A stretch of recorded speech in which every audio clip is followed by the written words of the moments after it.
Thank you, Mr. Ndwai. But the good thing with the adjournment is that we've now received the authorities bundle, the statutes bundle, and printed as of argument. If I could hand those up. Yeah, sure, thanks. It's the papers bundle, isn't it? That we know. No, it's Oh, sorry. The other things. Authorities, it's the statutes, and it's the heads of argument. Okay. Thank you. It makes things easier. We are told that the resources are hard to come by at the Department of Justice. Let's do this, yeah.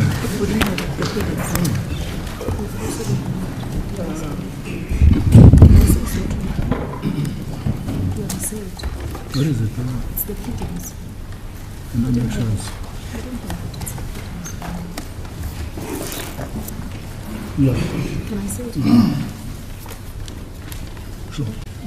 Mr. Mukaitobi, we didn't have the pleadings bundle this morning. No, you didn't. It looks like we now have. Yes. That's what we handed up before Oh, that. thank Before you. tea, ne? Yes, before that. Judge. Thank you.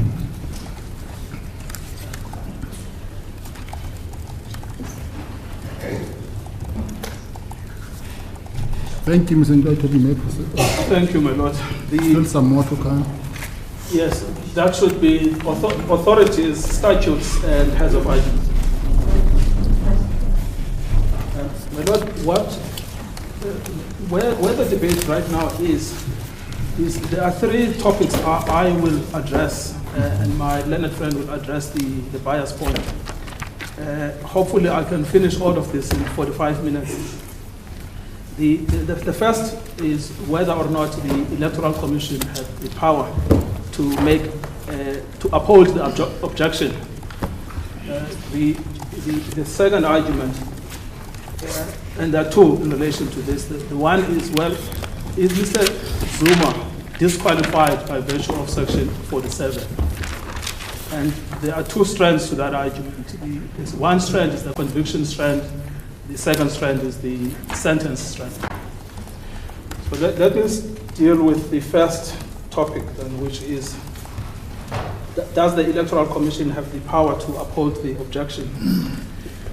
We say that the Electoral Commission has the power directly drawn from the Electoral Act, and the power directly drawn from the Constitution to make a determination as to the objection and to apply Section 47 as part and parcel of the determination as to that objection. To start then with the statute, your lordships and your ladyships and the learned professors would have the statutes bundle, and the first is the Electoral Act. And we ask that you start off with Section 27, which is at page 16.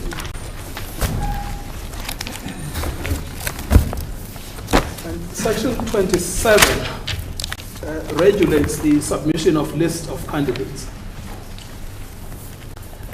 And what it says in Section 27, subsection 2, subsection B, is that the list or lists must be accompanied by a prescribed, and that's prescribed in the regulation, I'll come back to it in a minute, by a prescribed declaration signed by the duly authorized representative of the party that each candidate on the list is qualified to stand for election in terms of the Constitution or national or provincial legislation under Chapter 7 of the Constitution and has signed the prescribed acceptance of nomination. Now, where that you will that prescribed form, it's prescribed in the regulation, and you will find that at page 81 of the statutes bundle. It is Appendix 3.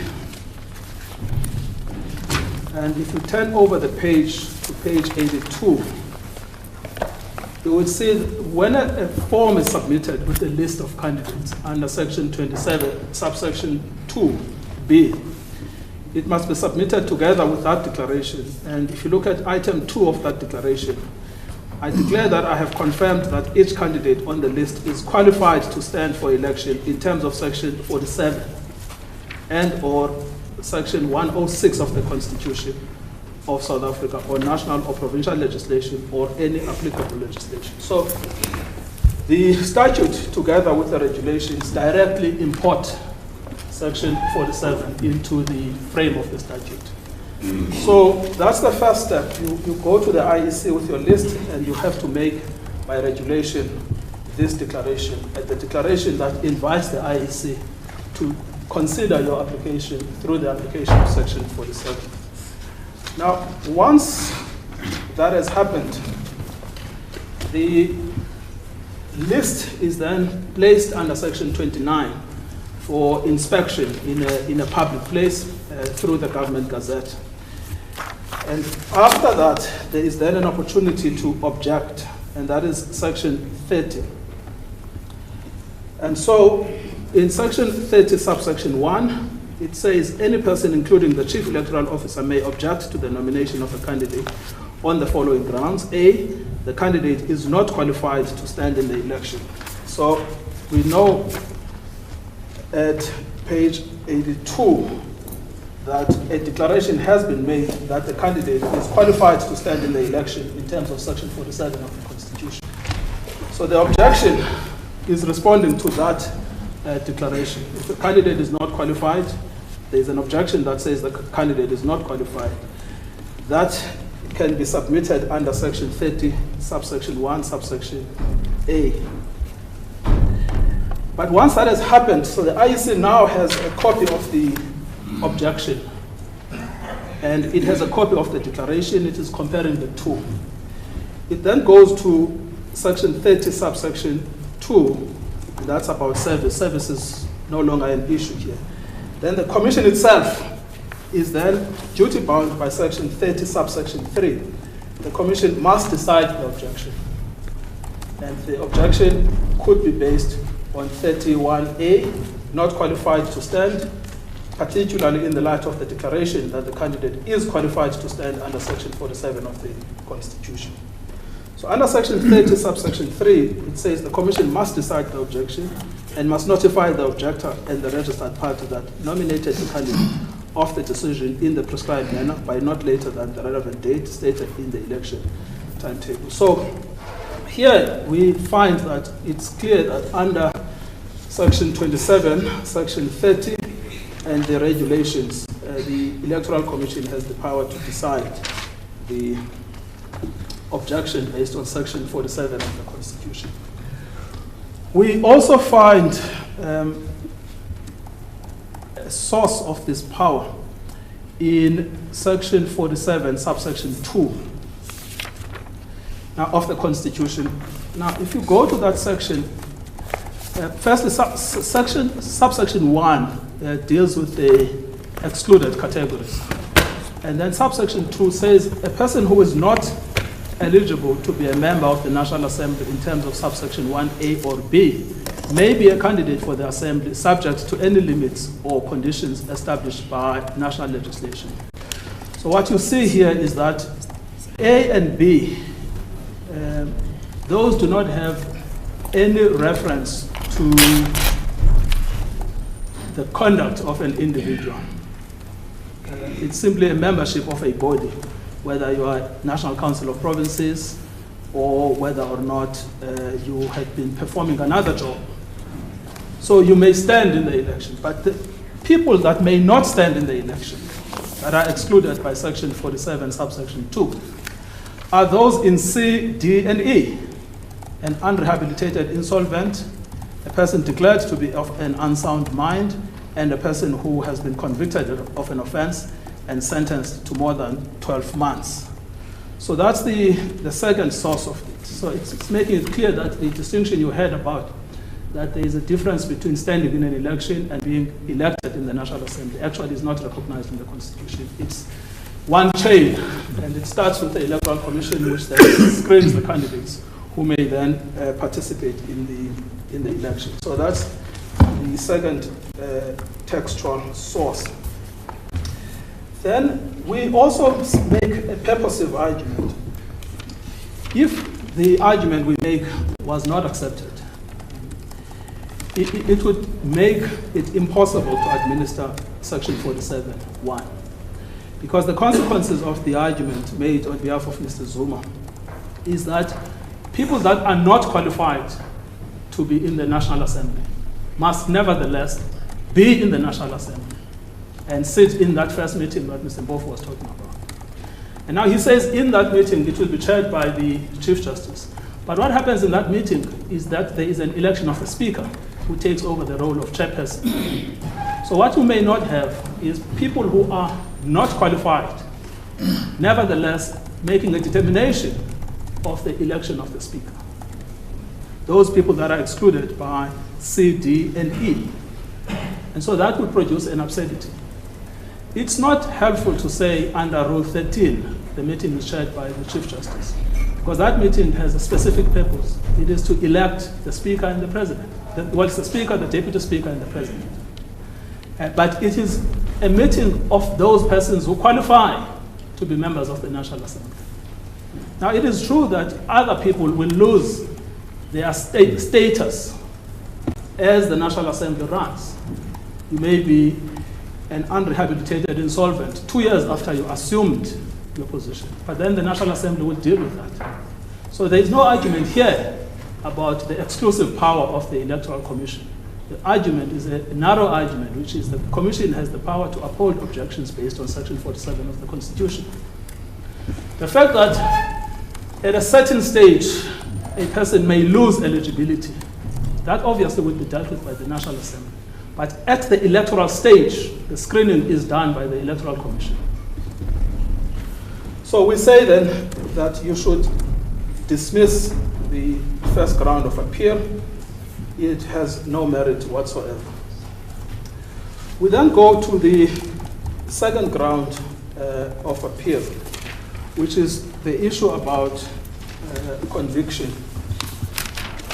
Now, I just want to warn you that your 10 minutes is up now. You may expect questions from the members of the bench. Indeed. But proceed. So we then go to the second issue, which is the issue of the conviction. Now, what we know here is that under Section 47, subsection 1, subsection E, the text of the Constitution says anyone who after the section took effect is convicted of an offense. We will deal with sentence in a moment, but let's stick now to convicted of an offense. We had the argument. The way we understand the argument is that if you have not been convicted following a criminal trial, which has Section 35 rights, you are not convicted for the purposes of Section 47(1)(e). Well, we say that the argument is plainly absurd. A contempt of court, and we've referred to a number of these judgments. Perhaps I should, yes, in the Faki judgment, which now what happened is that I've lost my own bundle of authorities. But let me do this. So the Faki judgment is at page 14. So in the Faki judgment at paragraph 6, 10, and 12, and in the authorities bundle, you'll find the Faki judgment from page 14. So at paragraph 6, 10, and 12, so those paragraphs you will find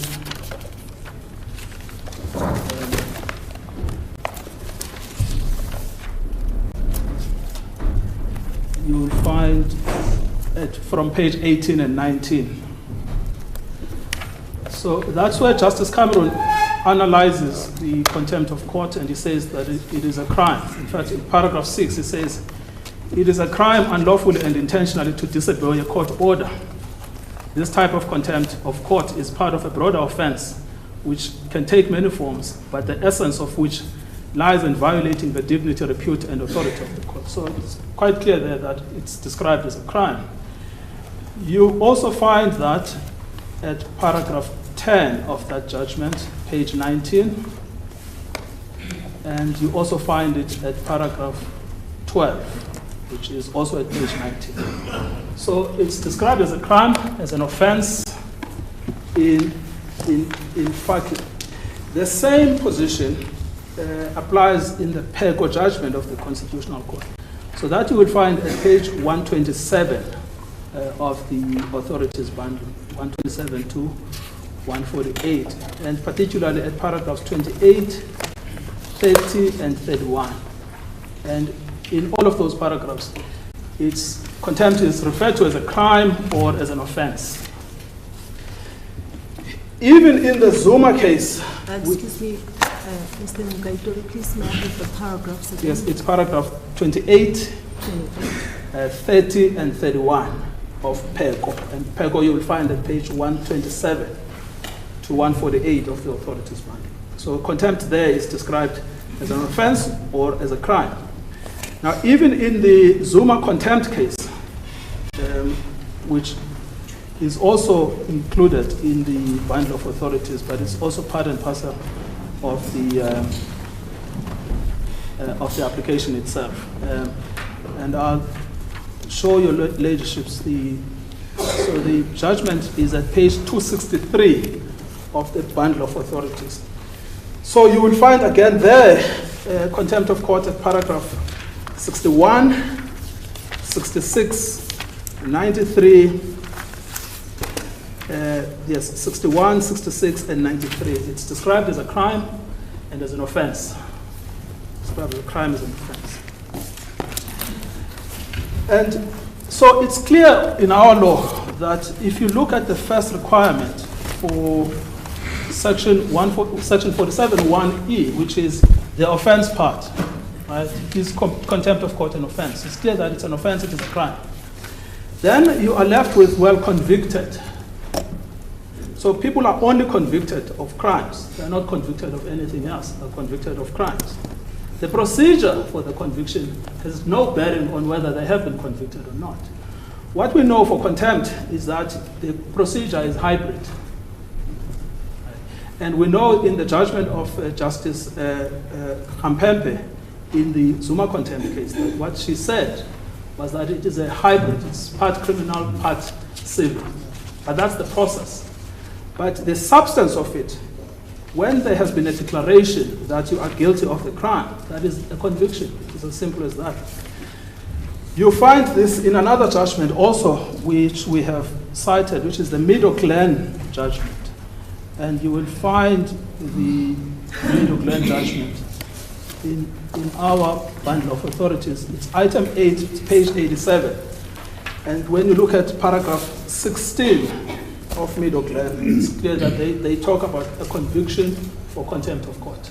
And that's the Supreme Court of Appeal judgment, which you will find at page 87 of the bundle of authorities. Paragraph 16, you said? Paragraph 16 of Meadow Glen, yes. Paragraph 16 of Meadow Glen. And it's at page 87. That's where it starts. But you are looking for paragraph 16. So we now know that for contempt, you are convicted. Contempt is an offense, contempt is a crime. In this particular case, Justice Mudiba was raising this point. We only have to look at paragraph 142 of the judgment of the Constitutional Court. And that's paragraph 142 where the order appears. So that you will find at page 297. Of the authorities bundle. And so after all of the analysis, the paragraph 3, subparagraph 3 of paragraph 142 says, it is declared that Mr. Jacob Gedehlegisa Zuma is guilty of the crime of contempt.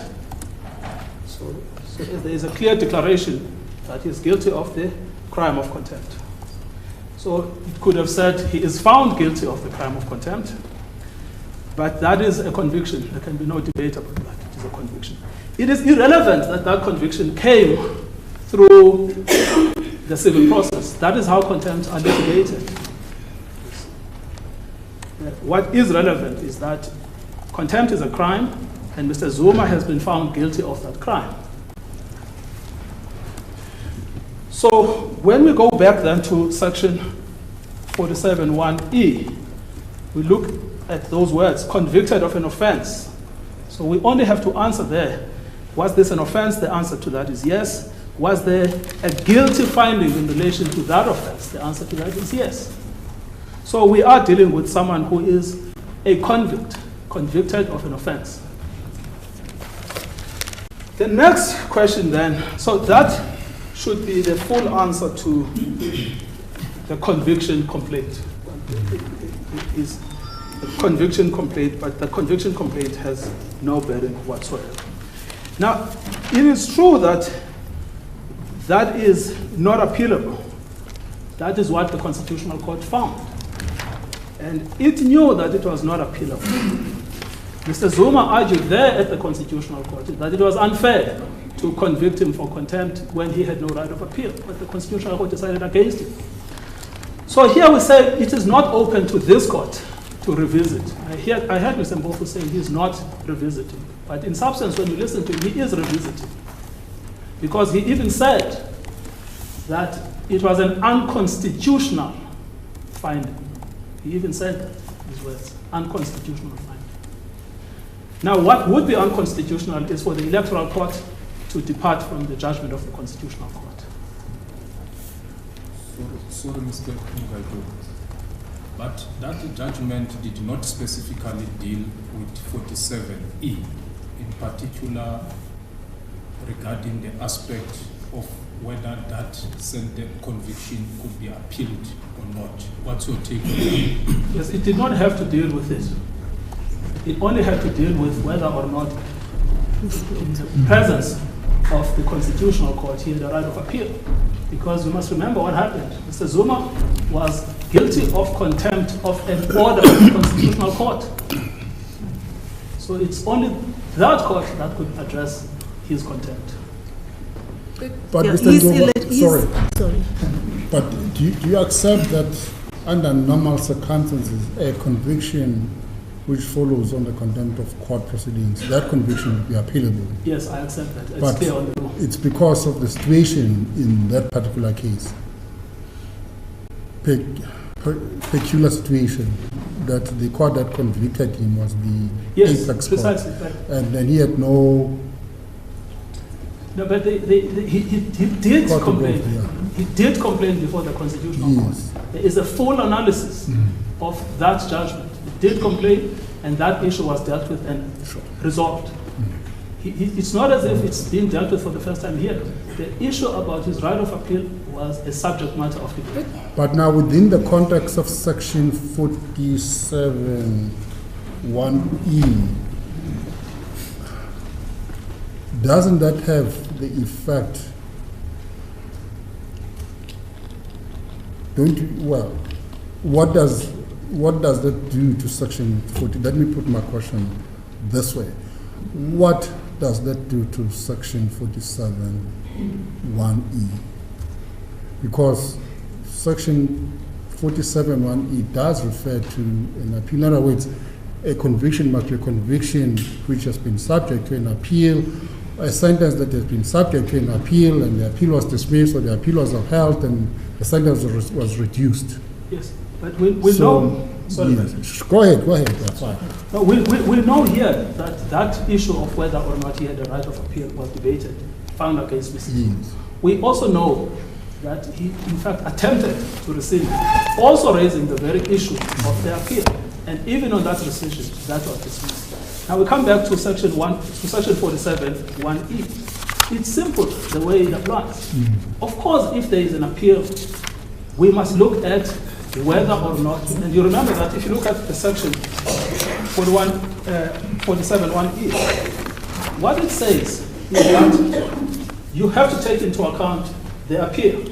So go back to the actual words. Anyone who, after the section took effect, is convicted of an offense and sentenced to more than 12 months imprisonment without the option of a fine, either in the Republic or outside the Republic, if the conduct constituting the offense would have been an offense in the Republic. But no one may be regarded as having been sentenced until an appeal against the conviction or sentence has been determined, or until the time for an appeal has expired. So what it simply does, it simply allows the period of a conviction for a person who has been convicted to appeal it. But it even says, or the time for that appeal has expired. It's clear that where there is no appeal as a matter of law, that period will not be applicable. So it applies where there is an appeal, it applies where there is no appeal. But where the Constitutional Court has decided, in this sentence, in this conviction, there will be no appeal. That provision, what all it does is, we are not going to implement it now because we're going to wait for your appeal. But there is no reason to wait for the appeal where the Constitutional Court says we are the final court and there's no appeal.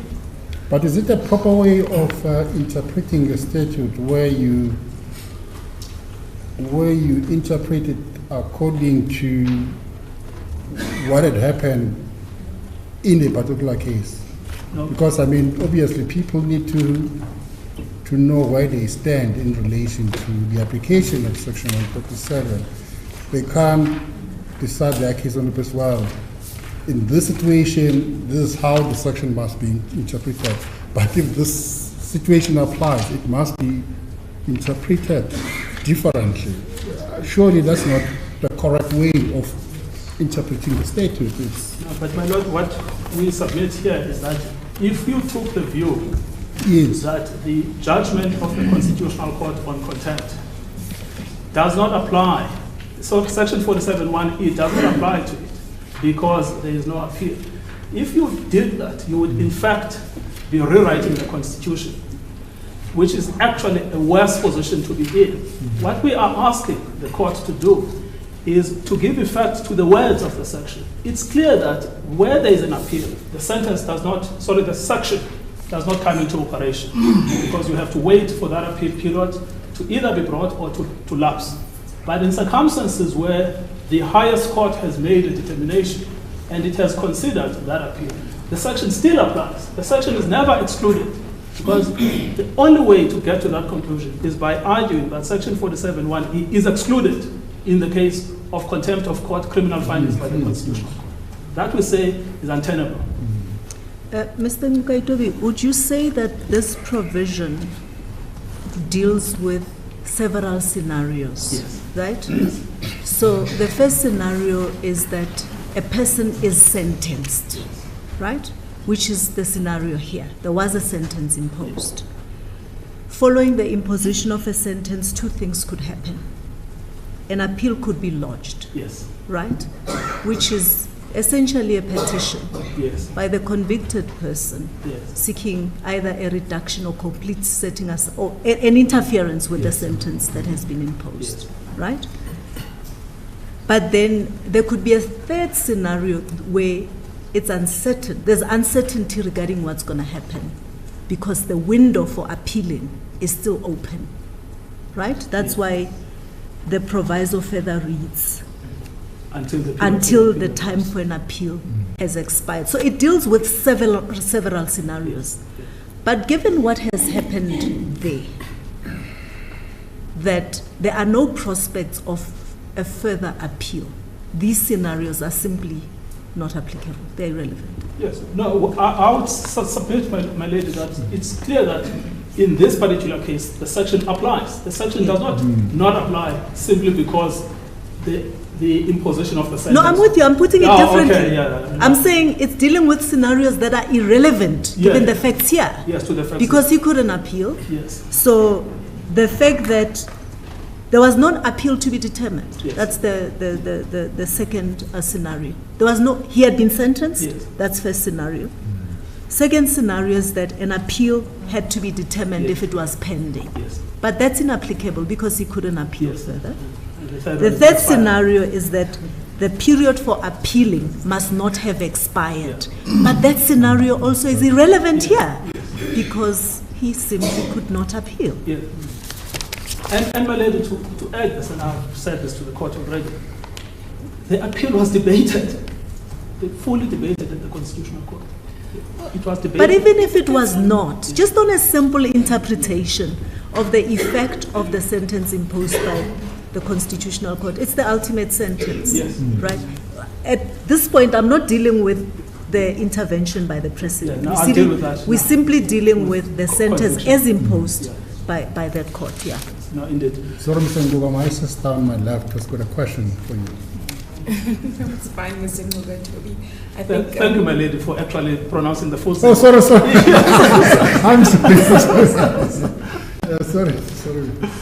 Yeah. No, it's fine. We've passed that point, and I don't want to take us back. You can proceed. Okay. Or the point you had a question on. Yeah. All right, Sure, thank you. All right, so I think we can leave the point at Justice Modiba's summary.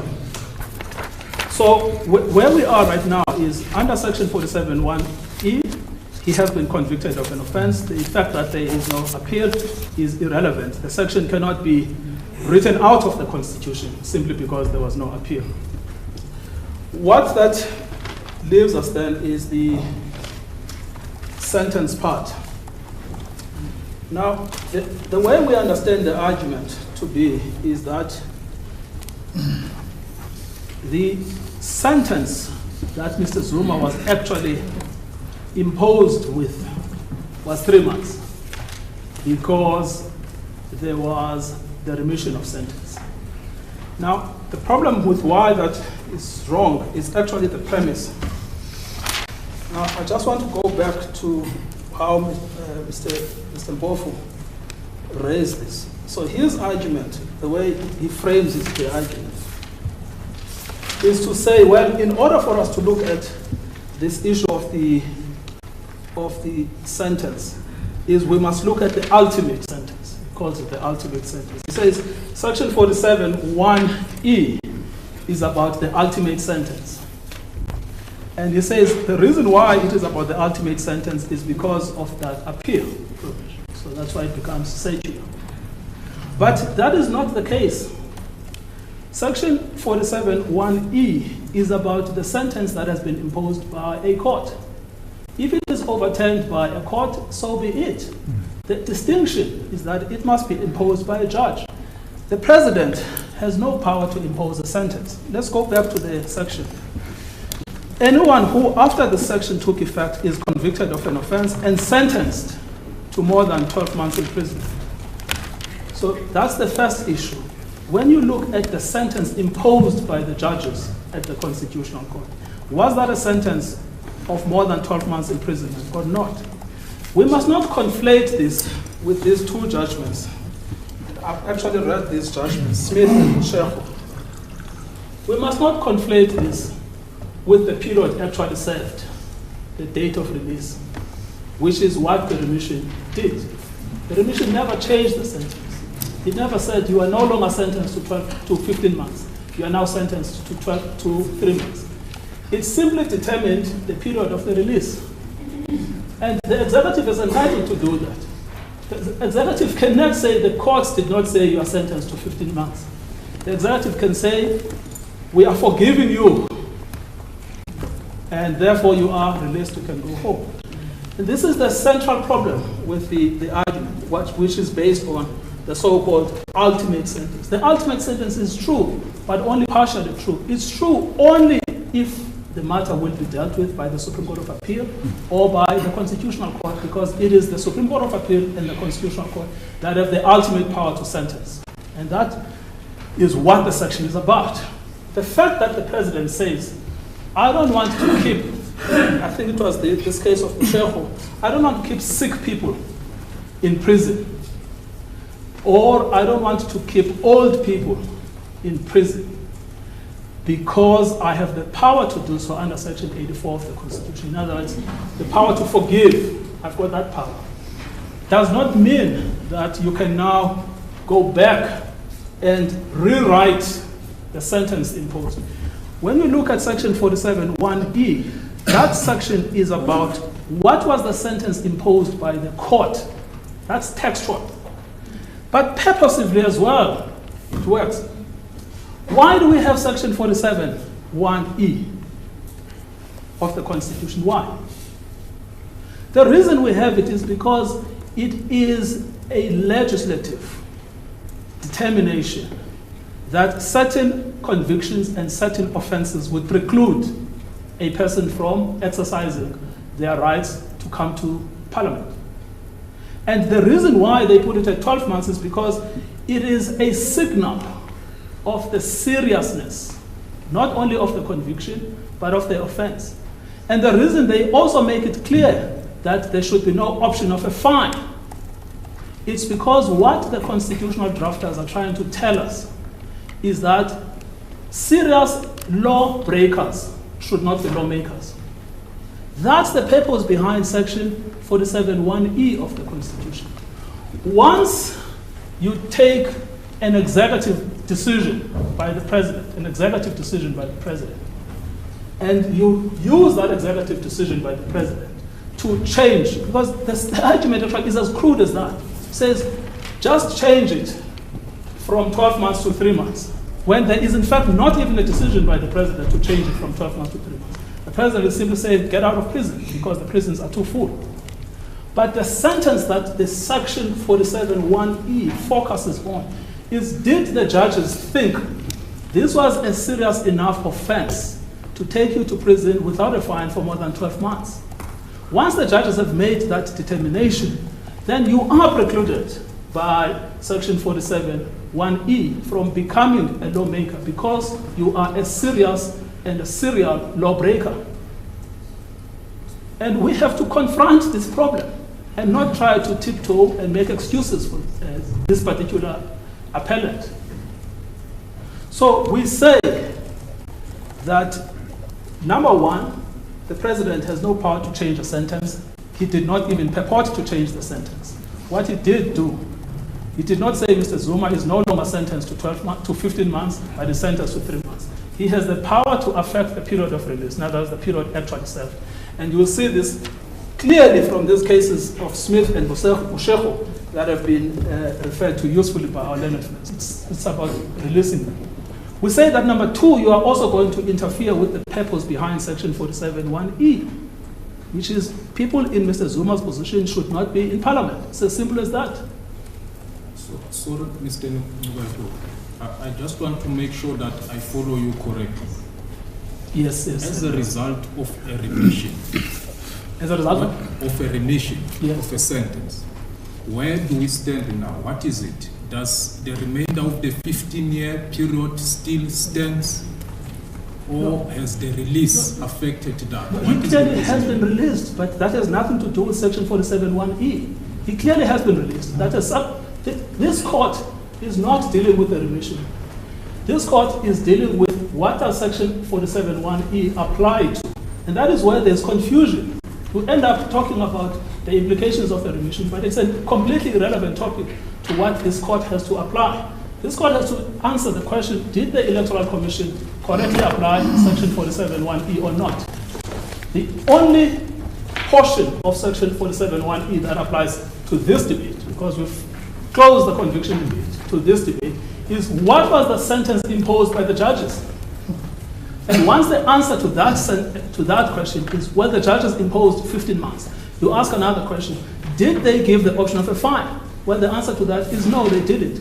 The fact that the president came along and decided to forgive not just Mr. Zuma, many other prisoners, is irrelevant to the question of what sentence was imposed by the judges.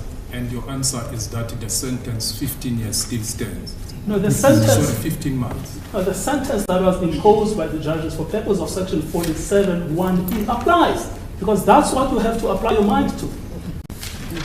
You are not sitting here as another correctional services board. What you're sitting here as is the electoral court to determine the question of eligibility. It's already prescribed in the Constitution. Mr. Nugaitobi, Yes, sir.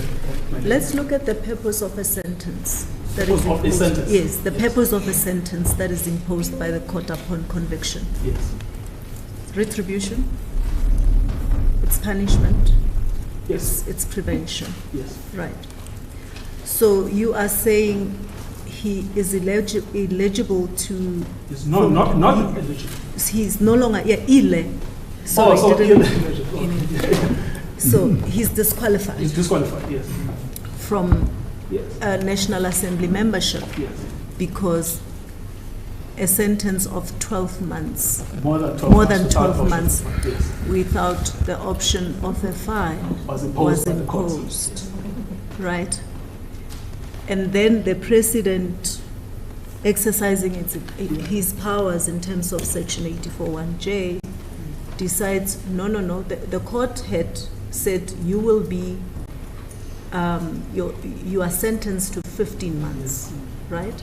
But then he decides that, no, you will not spend. Not serve. Yeah. You will not serve 15 months. You will only serve 3.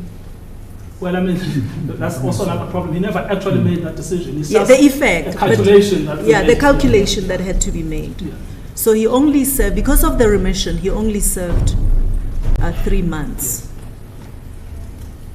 The sentence that was imposed by the Constitutional Court, you are saying that determines whether he's hit by Section 47. But doesn't that section become academic? Because I want to, let's draw a distinction between a parole, right? A person who's paroled, and a person whose sentence is remitted.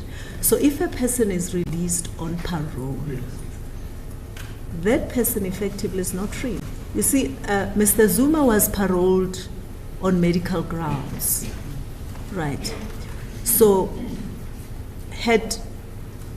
if the remission did not happen and he remained out of prison on the basis of the medical parole, he would remain an imprisoned.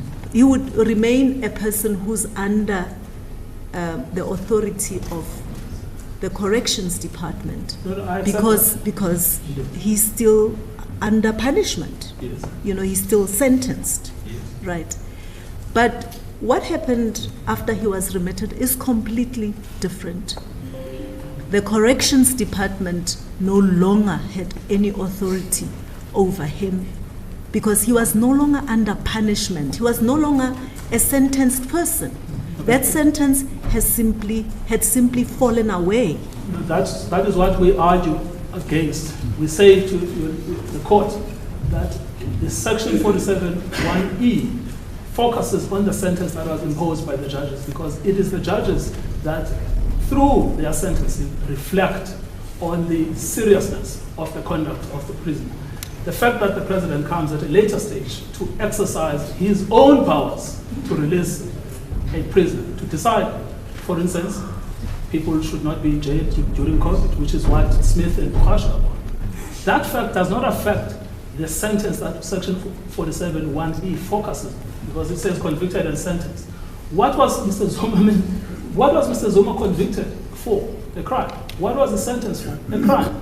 Was the sentence for 12 months? Yes. Option of a fine? No. So that section operates 47(1)(e). It is not disabled from its operation by a subsequent act of the executive. If you did that, we say you would ultimately undermine the purpose behind Section 47(1)(e). And we have posited the purpose behind the Section 41(e), which stands in contrast with what my learned friend tries to argue, because my learned friend's framing of the case is Section 19 of the Constitution. But Section 19 of the Section 47 is also in the Constitution. So Section 19 applies to those persons who are not disqualified. And once you are disqualified, you cannot say that I have a Section 19 right, because that means you are making the Constitution internally contradictory. And that is what I'm afraid will happen if you upheld the argument that somehow the Constitutional Court determination became illusory. It evaporated. It never evaporated. It still remains. That was the sentence imposed, and that is why it's excluded. But doesn't the remission of the sentence render the order of the Constitutional Court academic? We say no, it doesn't, because if you are to ask yourself, for purposes of Section 47(1)(e), what was the sentence of the Constitutional Court? What is the answer to that question? We say the answer to that question is clear. It is never rendered academic by a mere act of the president to forgive people that are in prison. It's an impossible legal position. Well, Mr. Sorry, go ahead. So your admission advocating Mugaitobi, My admission. your submission is that the remission does not affect the original sentence imposed by the court. When you are dealing with Section 47(1)(e), because Section 47(1)(e), that's why we say you've got to keep your eyes on the ball, because that section is about what was the sentence imposed. Okay. So remission is not about the expunging. No, the it's not. court. It's not about, because there was never any sentence imposed by the president. There was only one sentence. It was imposed by the Constitutional Court. And we say when you actually read that together with the purpose behind Section 47(1)(e), it makes total sense, because it's about the legislative choice that certain people that the judges have decided are serious offenders should not hold political office. When he addressed us, Mr. Mpofu submitted that effectively Section 47 limits the rights in Section 19. Okay, wait. Sorry, my name. That was his submission, and he reminded us that when there's any provision that clashes with the rights that are set out in the Constitution, an interpretation that promotes entrenched rights has to be preferred. No, I'd like you to respond to that. No, it's a fundamentally misguided proposition. The Constitution cannot be in contradiction with which is the other, right? The provisions of the Constitution should be given effect harmoniously and simultaneously. A Section 36 limitation applies to a law of general application. It doesn't apply to the Constitution itself. So the section we are dealing with here is a section in the Constitution. In other words, Section 19 applies to people who are not disqualified. And if they are disqualified by the Constitution itself, they don't have Section 19 rights. It's actually a fundamentally misguided proposition that is actually bankrupt on constitutional jurisprudence, because it presupposes that you can have a scenario in which one section of the Constitution limits another section of the Constitution. There is no such thing. The two sections in the Constitution have to be read harmoniously together. The old Constitutional Court judgment of 2002, UDM, makes this very same point, that you cannot have two clauses in the Constitution conflicting with each other. Please give me the year again. It's 2002, it's the United Democratic Movement. That was the case of whether or not individuals who joined political parties could switch political parties midstream. And there were clauses in the Constitution that were cited, I think, for the rule of law conflicting with the freedom of political choice and political rights of political parties. And the Constitutional Court, in a unanimous judgment, says it is a legal nonsense that one section of the Constitution can limit another section of the Constitution. The two stand to be given effect harmoniously and simultaneously. And the only way to do that here is that Section 19 applies to those that are not excluded. Those that are excluded do not have the rights, because it's the same Constitution that says you are excluded if you are in this category. So I'm afraid it's actually a fundamentally misguided proposition. Well, Mr. Nwake, let me see if I understand your argument. The argument is essentially is based on the separation of power, and it is as follows. Yes. Judges and courts convict people and impose sentences on convicted persons. And it's only judges and courts that can change the conviction and sentence. The executive doesn't have power to change the conviction and sentence. Well, I mean, you could theoretically, I mean, there are instances where the president just says, from now on, I will not regard you as, well, they cannot change the fact that you're convicted. I can see that you know why I'm trying to get at. Yeah. Proceed.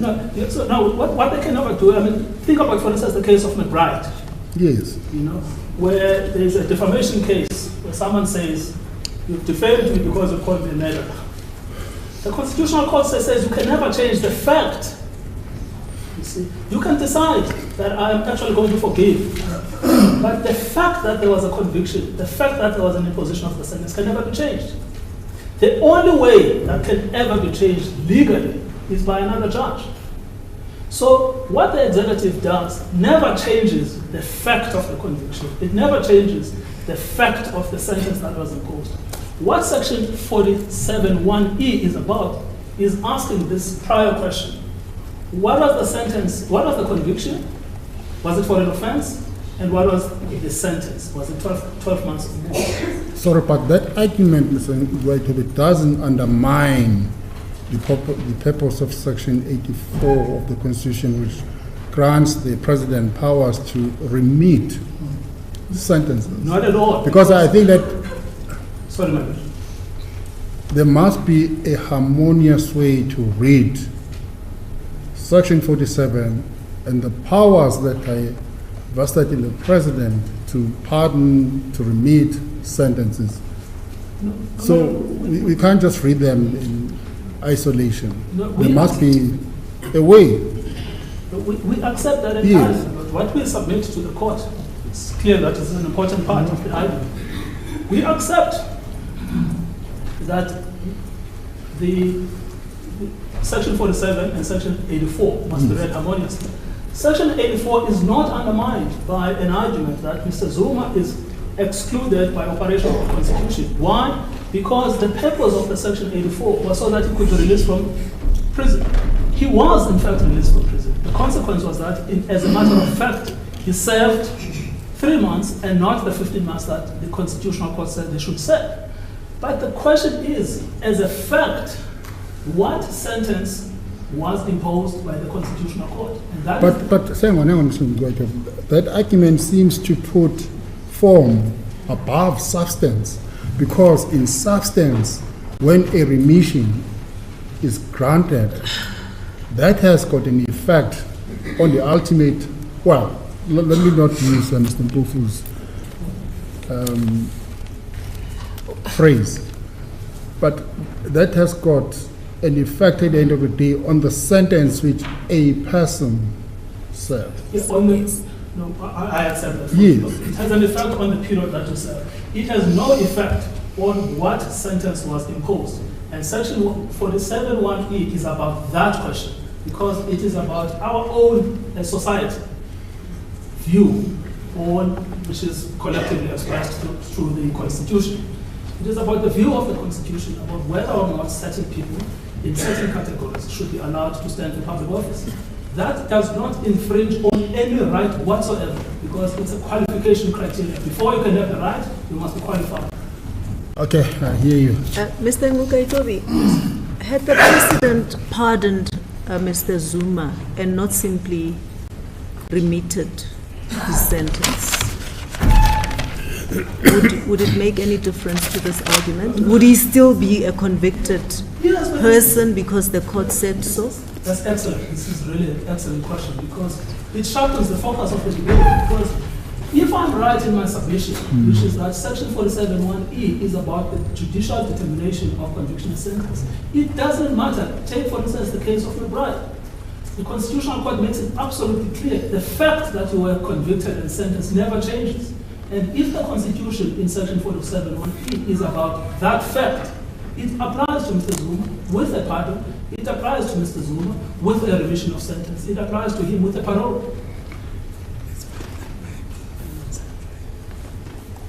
So the problem we have here is that we are conflating concepts that belong in different species of the law.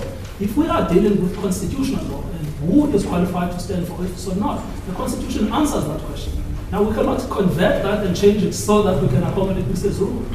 He is one of those people that are precluded by the Constitution. That fact will never change.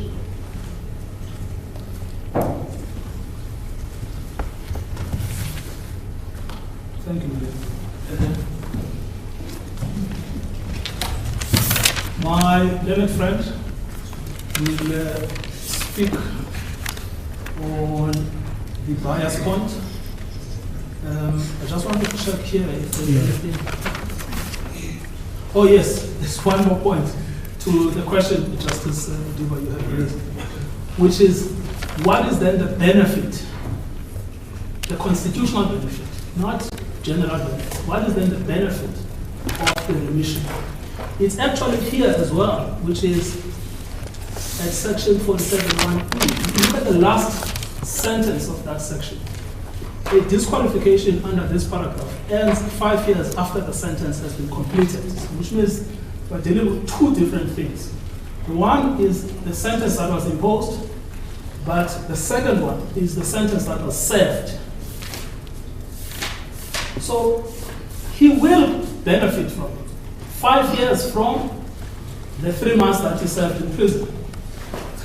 So it is not as if that pardon or remission never has a constitutional benefit. It has a constitutional benefit in the sense that at 5 years after he has finished being in prison, physically being in prison, you calculate 5 years from there, then he is qualified.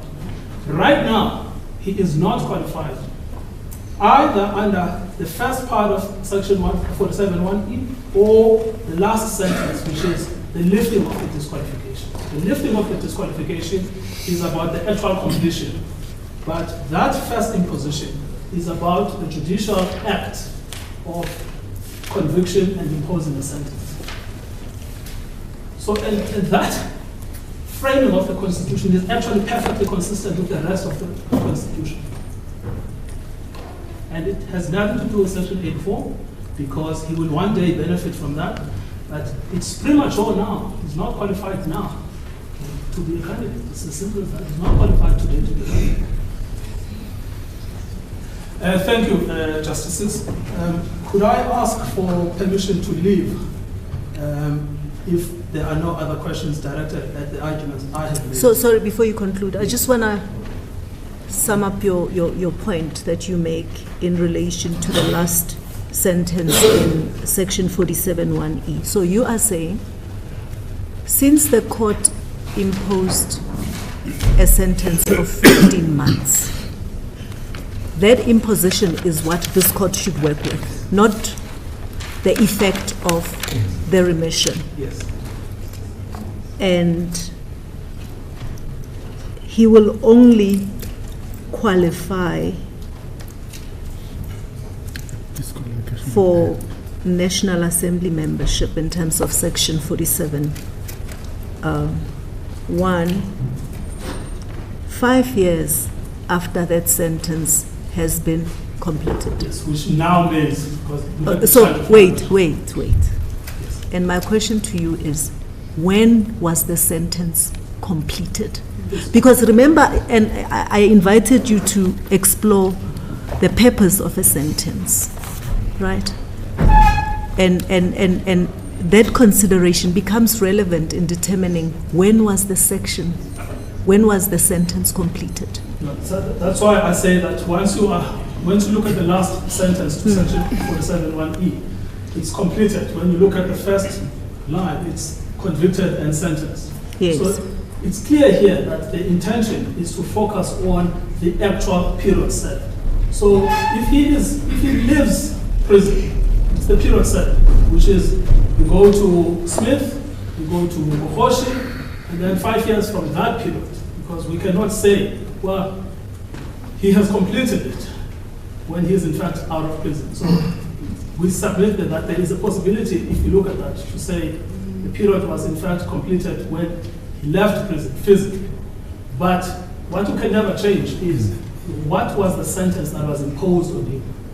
So what sentence was completed, Mr. Mugaitobi? What is the sentence that was completed? Because we're trying to determine the date. Yes. What is the sentence that was completed? Mr. Zuma, first, he did not complete his sentence. We know that as a fact. So he never completed his sentence. Why?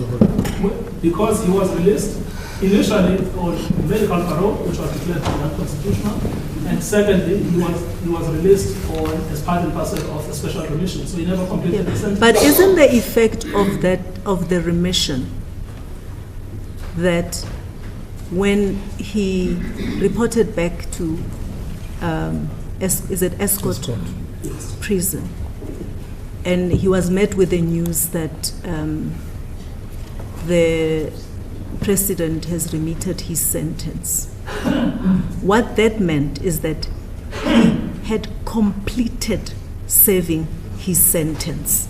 Well, Right? So that's the date. He had completed serving his sentence, why must we ignore the period that he served? Because that was the sentence. The period he served is the sentence. No, my lady, that is just incorrect as a matter of fact and as a matter of law. The period that was imposed on Mr. Zuma is 15 months. It is not 3 months. The fact that he subsequently serves, and we're not asking this court to further punish Mr. Zuma, we're simply asking the court to make a declaration that the IEC was right when it found that he was excluded by virtue of Section 47. Okay, please answer this simple question. The last sentence reads, a disqualification under this paragraph ends 5 years after the sentence has been completed. Yes. In this scenario, in this case, what is that date? What we know here on this fact is that Mr. Zuma, as a fact, was released from prison. Yeah. So, which means whatever the courts decided would be the correct sentence, which is the first part of the section, was interrupted by presidential decision. So, which meant that he left prison. But that is irrelevant to the point I'm making to the court, which is Section 47(1)(e), the current position that Mr. Zuma was excluded because the judges had imposed a 15-month sentence.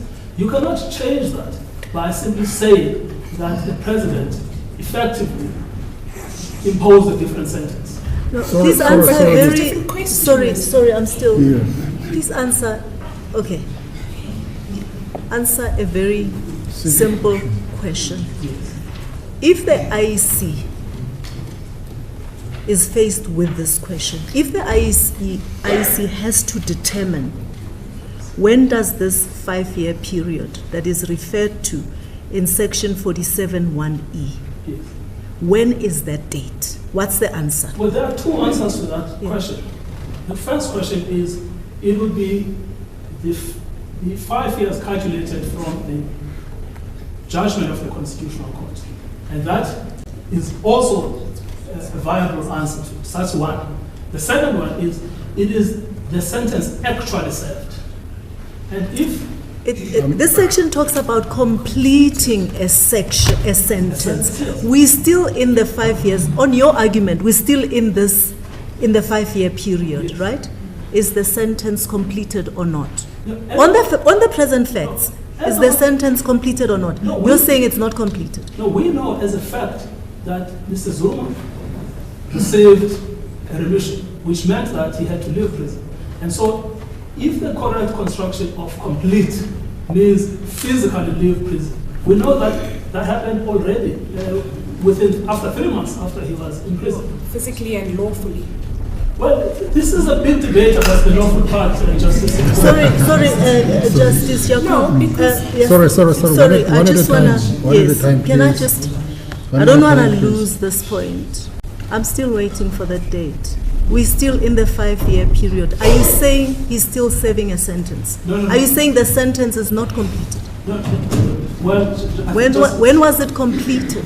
Justice, what you know, I think we're dealing with two different Yes. propositions. Yes. Let me try and get to where we are. Yes. Firstly, for purpose of Section 47(1)(e), Yeah. my argument is simple. My argument is the section focuses on the date of the sentence that was imposed by the Constitutional Court. Yes. And from that premise, the sentence is 15 months, therefore he is disqualified. So we can put a full stop on that. Yeah. Yes. Now there is another theoretical possibility, which is when would the 5 years come into operation? Now to that I propose two answers. One answer is that 5 years would be the period actually served, which means it would be 5 years from the 3 months. That's one answer to the question. And so there's no inconsistency there between that and the first submission. The second one is, it is theoretically possible that the sentence that was imposed by the Constitutional Court, that the 5 years is calculated from there, that has nothing to do with whether or not Mr. Zuma... It's calculated from when? From the sentence imposed by the Constitutional Court. That has nothing to do with whether or not No, Mr. I'm not with you. You are saying it's calculated from the sentence. I'm From the lapse looking of for a the date. sentence. From the lapse of the End sentence. or completion of the sentence. So you calculate 15 months from the date of the imposition. Not 15 months. Oh yes, 15 months from the date of imposition, yes. I was thinking about 5 years. I'm trying to understand your submission. So you're giving us 2 dates, Yeah, right? so It runs from the day he walked, or it runs from the day Yes. he would have completed serving the 15 Yes, months. so I say proposition 1 is 5 years calculated from the lapse of the 3 months. The lapse of the 3 months or the lapse of the 15 months? Of the 15 months. Now, those are the 2 propositions. Now, out of those propositions, we have to work out, firstly, what is their relationship with Section 47(1)(e) and whether or not Mr. Zuma is currently eligible to stand. I say it has no relationship whatsoever. The second is, as a matter of sentencing law, what is the effect of that remission? The effect of that remission, we would say, obviously, has resulted in Mr. Zuma not serving any period. So that was the effect of it. It was that he would not serve the remainder of the period. But it was never to mean that a judge would not regard the finding and the sentence as not having been found and sentenced as per Section 47(1)(e). So you are saying we shouldn't be too concerned about the fact that he only served 3 months Yes. in prison. What we should be concerned with is that the highest court in this land Yes. found his conduct so serious Yes. that a sentence of 15 months imprisonment is appropriate. And because that sentence was imposed, he's then hit by the disqualification in Section 47(1). Indeed, and thank you for that summary, Madam. I was just trying to find the actual section. But that, in fact... Sorry, Mr. Zuma, there's something that sort of bothers me here. I've just listened to the interaction between you and my sister regarding the construction of the last sentence in Section 47(1)(e). Now, you've already told us that the disqualification ends 5 years after the sentence has been completed. Yes. But now we know for a fact that the sentence which Mr. Zuma completed was the 3-month sentence. Is that not so? No, this is the point I was trying to for all make. intents and purposes, Mr. Zuma. No, Justice. Because on your construction, Mr. Zuma will never be able to qualify, to complete. That disqualification will never end, because there is no sentence which he completed. You understand Justice. my problem here? No. Yeah. Then maybe I am wrong because No. I've expressed... You're not wrong. Because maybe then I'm wrong in the way I've expressed myself. Okay. Express yourself. Let me correct you. Yes. So you start off with 15 months. Yes. That's the sentence imposed. Yes. Now, that sentence could be completed when Mr. Zuma actually completes 15 months. Correct? That's one. There's no problem with that. That sentence, which is 15 months, can also be completed in a period that is shorter than 15 months. For instance, by a remission. It's still completed because he is out of prison. It's still completed. For instance, by a remission or by another form, which could be an expungement, but it's still completed. In other words, he cannot go back to jail to serve the period. So it's not inconsistency to say you've got a period of 15 months, but you completed it in 3 months by virtue of a presidential act. So that's the proposition there. Now, we go back to what the argument is about, which is the argument we are dealing with today. And the point I was trying to make to Justice Mdiba, what does Section 47(1)(e) deal with? It deals with 2 scenarios. Scenario 1 is where we are right now, which is the sentence imposed by the court. And does that mean that Mr. Zuma is precluded? The answer to that is yes. That will be the sentence that will be reflected in ACP 69. Precisely. Okay. And then it deals with the second scenario, which is that sentence remains, but you have completed it because there has been a presidential remission. You cannot return to prison. It's finished. There was never a sentence of 3 months in this case. There was always a sentence of 15 months. But he completed that sentence because the president, as a fact, released him from prison. So, in other words, would you accept that the remission does have the legal effect Yes. on the sentence that is imposed? No, on the sentence that is served. That is what I'm arguing. It has got a legal effect on the sentence that is served, not on the sentence that is imposed. Yes, that fact never changes. My lord. It never changes at all. It always remains. That was the sentence imposed. And if he finishes that sentence in a period shorter than the actual sentence because of the remission, then he would qualify under the last sentence of section 47(1)(e). So the sentence that we look at for the purposes of the last sentence in section 47(1)(e) is the 3-month sentence. Because that's a sentence that he completed. There is no other sentence that he completed. No, my lord. The sentence is always 15 months because that was the sentence. But for the purposes of the last sentence, because the last sentence determines the period of disqualification, the disqualification ends 5 years after the sentence has been completed. There can't be 2 sentences. No, there's always, exactly my point. There's always one sentence. It's always 15 months. The 15 months could be completed because you have served it, but it could also be completed because there has been an executive act that reduces that sentence. The sentence is still 15 months, but you've completed that sentence because you've received a presidential pardon or you've received a presidential remission. But the legal fact remains you were convicted and sentenced to 15 months. That never changes.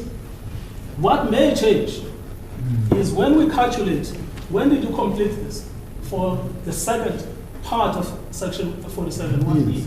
We would then say, well, you completed it earlier than the 15 months because you received a remission.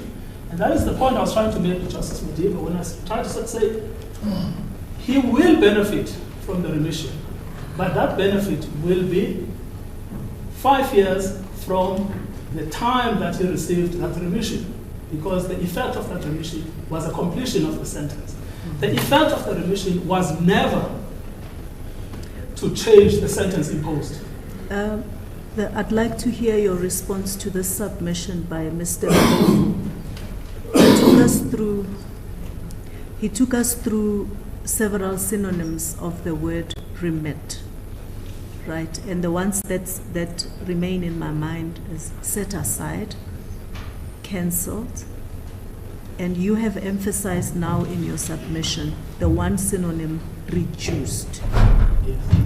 Now, I'd like you to address me on the other synonyms, because if remit means set aside, and you'll recall the debate I had with him, whether his argument is that effectively the remission of Mr. Zuma's sentence by the president interfered with the sentence that was imposed by the Constitutional Court. And that would be so if the synonym set aside is the one that best describes what the president did, or cancelled best describes what the president did. Yes. What we say that the leadership does not have to look at the dictionary for this, because there are judgments that deal with this. And Mr. Mbofu has relied on the judgment of Smith, and the one I'm looking for is Smith, actually, at page 47, particularly paragraph 34, page 58 of their binding of authorities.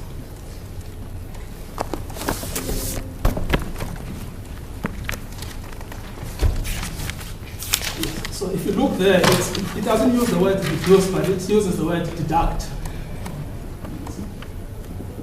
And so, which is closer to reduce.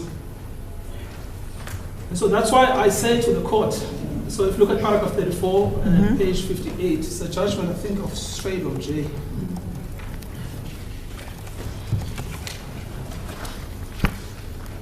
Yes. So out of those synonyms, the closest juridically is deduct or reduce, but not set aside. He has no power to set aside anything. He has the power to forgive, which has the consequence that the period that a prisoner spends in prison is reduced or deducted. No, but what is being reduced? Because his powers as set out in section 84, was it section 84, 1J of the Constitution, to remit a sentence. So if you are saying when he remits, he deducts from a sentence, what does that mean? Well, what it means, it's, in fact, if you look at the actual, it's interesting when you look at the proclamation itself. Which proclamation? The proclamation in this case. It's interesting that it actually never refers to the sentences effectively disappearing or evaporating. I just want to find... Please refer me to the document. Yes, You've given us bundles. That's 167 Of the pleadings bundle. of the pleadings bundle. 167.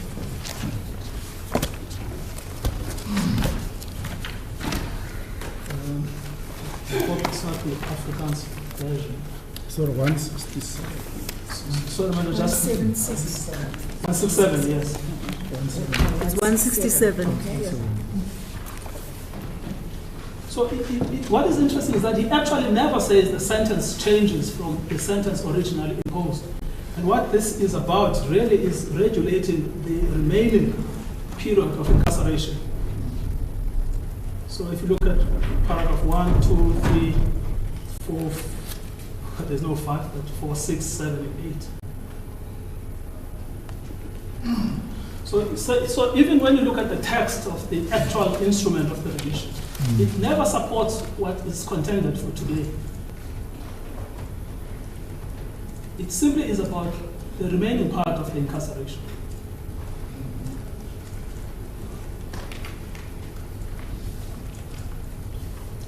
So you are saying the sentence imposed by the court remains? The remission only affects the period served? The period served in prison? The period of the incarceration, that's the power of the president. So for purposes of section 447(1)(e), it's always the sentence that was imposed by the court that it should be taken into consideration. Because that's the correct sentence from a purposive perspective. Because that's what tells us what the court thought about the conduct of a particular individual.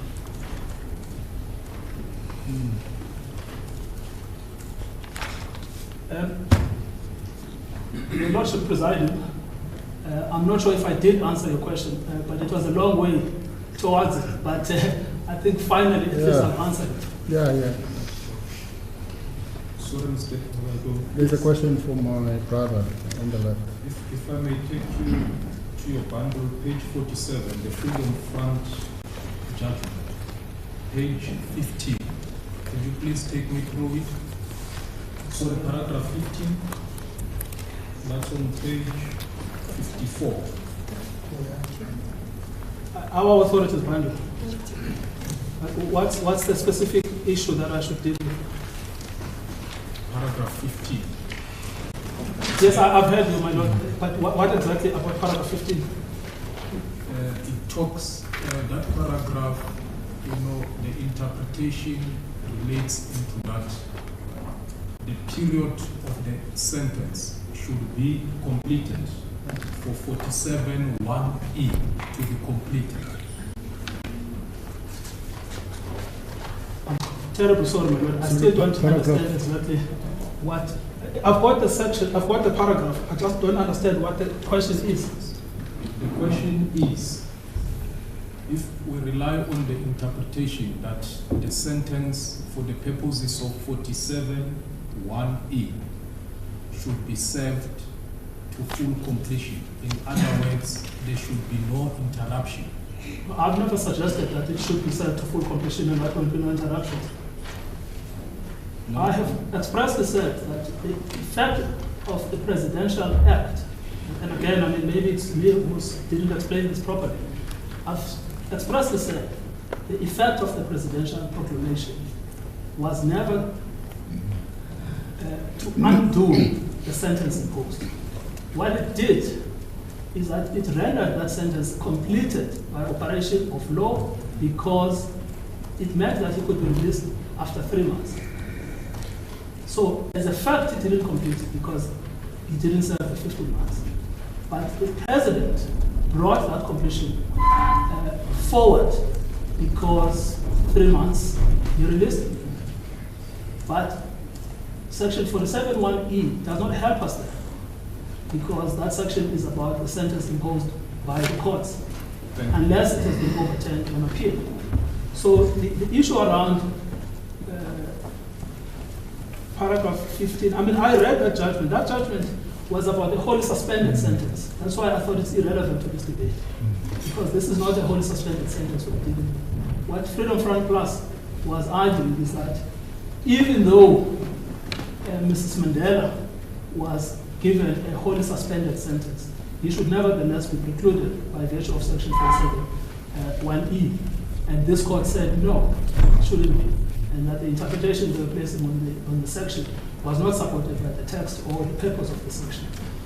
This case stands on a different footing.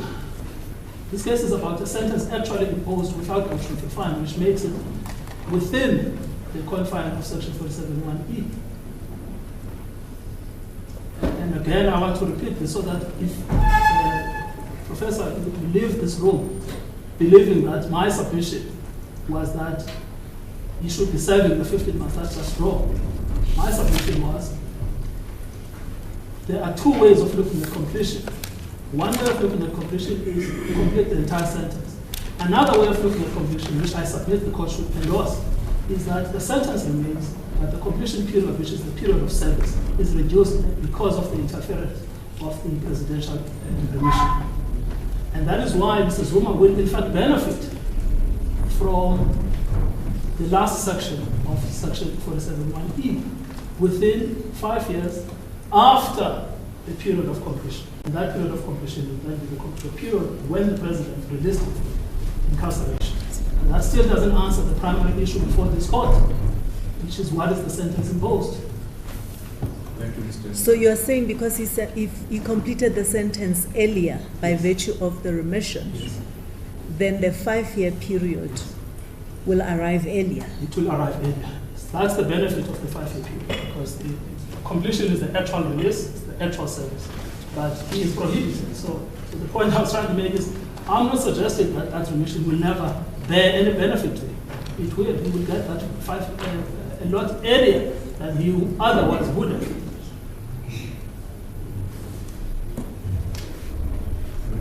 Question? One question? Right, thank you, Mr. Toby. Thank you. Hello? You wanted to be excused. Yes, I still want to be excused, although I'm not sure how long of the remaining interview I'll still catch. I just need 2 minutes to sort myself out. Sure. Mr. Mitchell will address the issues around Bias. choosing bias. Indeed.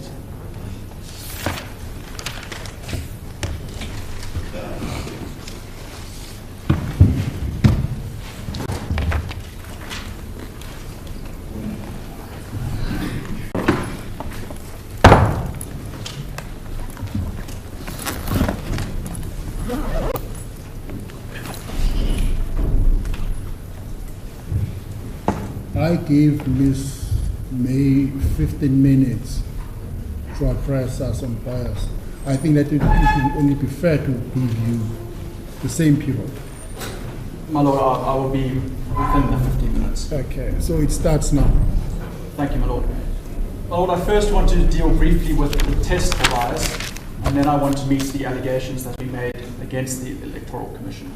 And just for your note-taking, this is dealt with from paragraph 31 onwards from in the Electoral Commission's written submissions. On the law, the guiding test is SAFU, that's item 12 in our authorities bundle, I don't need the bench to go there. That's simply for your note taking. The relevant paragraph is on page 171 of that bundle.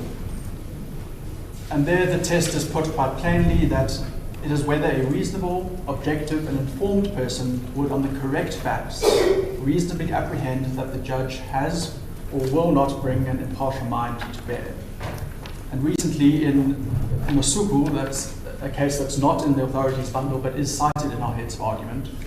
The citation is 2022, volume 4. What's the case, the name of the case? The South African Human Rights Commission versus Masuku. Oh, I see, okay. 2022, volume 4 of the South African Law Reports, page 1. And the relevant paragraph is paragraph 64. And sorry, Mr. Lecture, in SAFU, what paragraph were you referring to? You only gave us a page. The SAFU paragraph is paragraph 48. The relevant portion of Masuku, the Constitutional Court, adds that the application of the test requires both that the apprehension of bias be that of a reasonable person in the position of the litigant, and that it be based on reasonable grounds. So it's a double reasonableness test. And the onus is on the applicant alleging bias.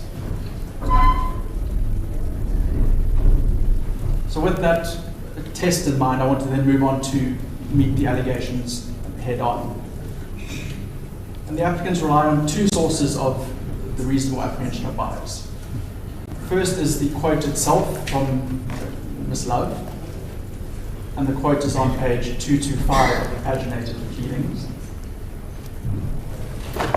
And the Electoral Commission's response is a simple one. It is that Ms. Love was responding to a question stating the law and the correct legal position, that if there were to be an exclusion, it would be the law that would be doing the exclusion, not the Electoral Commission. And that, with respect, is the answer, Justice Modiba, to the question that you put to my learned friend about whether this is a statement of law or a statement of fact. And we say it's a statement of law plus a hypothetical, to say this is the law. If there is an exclusion, the person doing the exclusion is not the Electoral Commission in the sense of the people who are on the commission. It is the law that's doing the exclusion. And that's how we submit a reasonable observer would read that statement. And particularly the phrase, "it is not ourselves." The statement is not, Mr. Zuma is not eligible to stand for elections. The statement is, if there is an exclusion, paraphrasing the statement, it is not ourselves doing the excluding in the sense that it's not Ms. Love or the CEO or the chairperson of the Electoral Commission. It is the law that's doing the exclusion. But do we know what the question was? The question itself is not on the papers, no. My lord. We were taken to the Commission's answer to this allegation. There's a specific paragraph. Please remind me.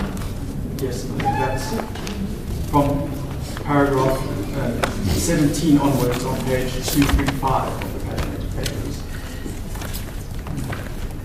And paragraph 20 on page 236. So the Commission says, the Commission is trying to help us understand what she meant, right? Ms. Love simply stated the correct legal position. Moreover, her statement was made in response to a question about Mr. Zuma's eligibility. So they confirm what the answer related to.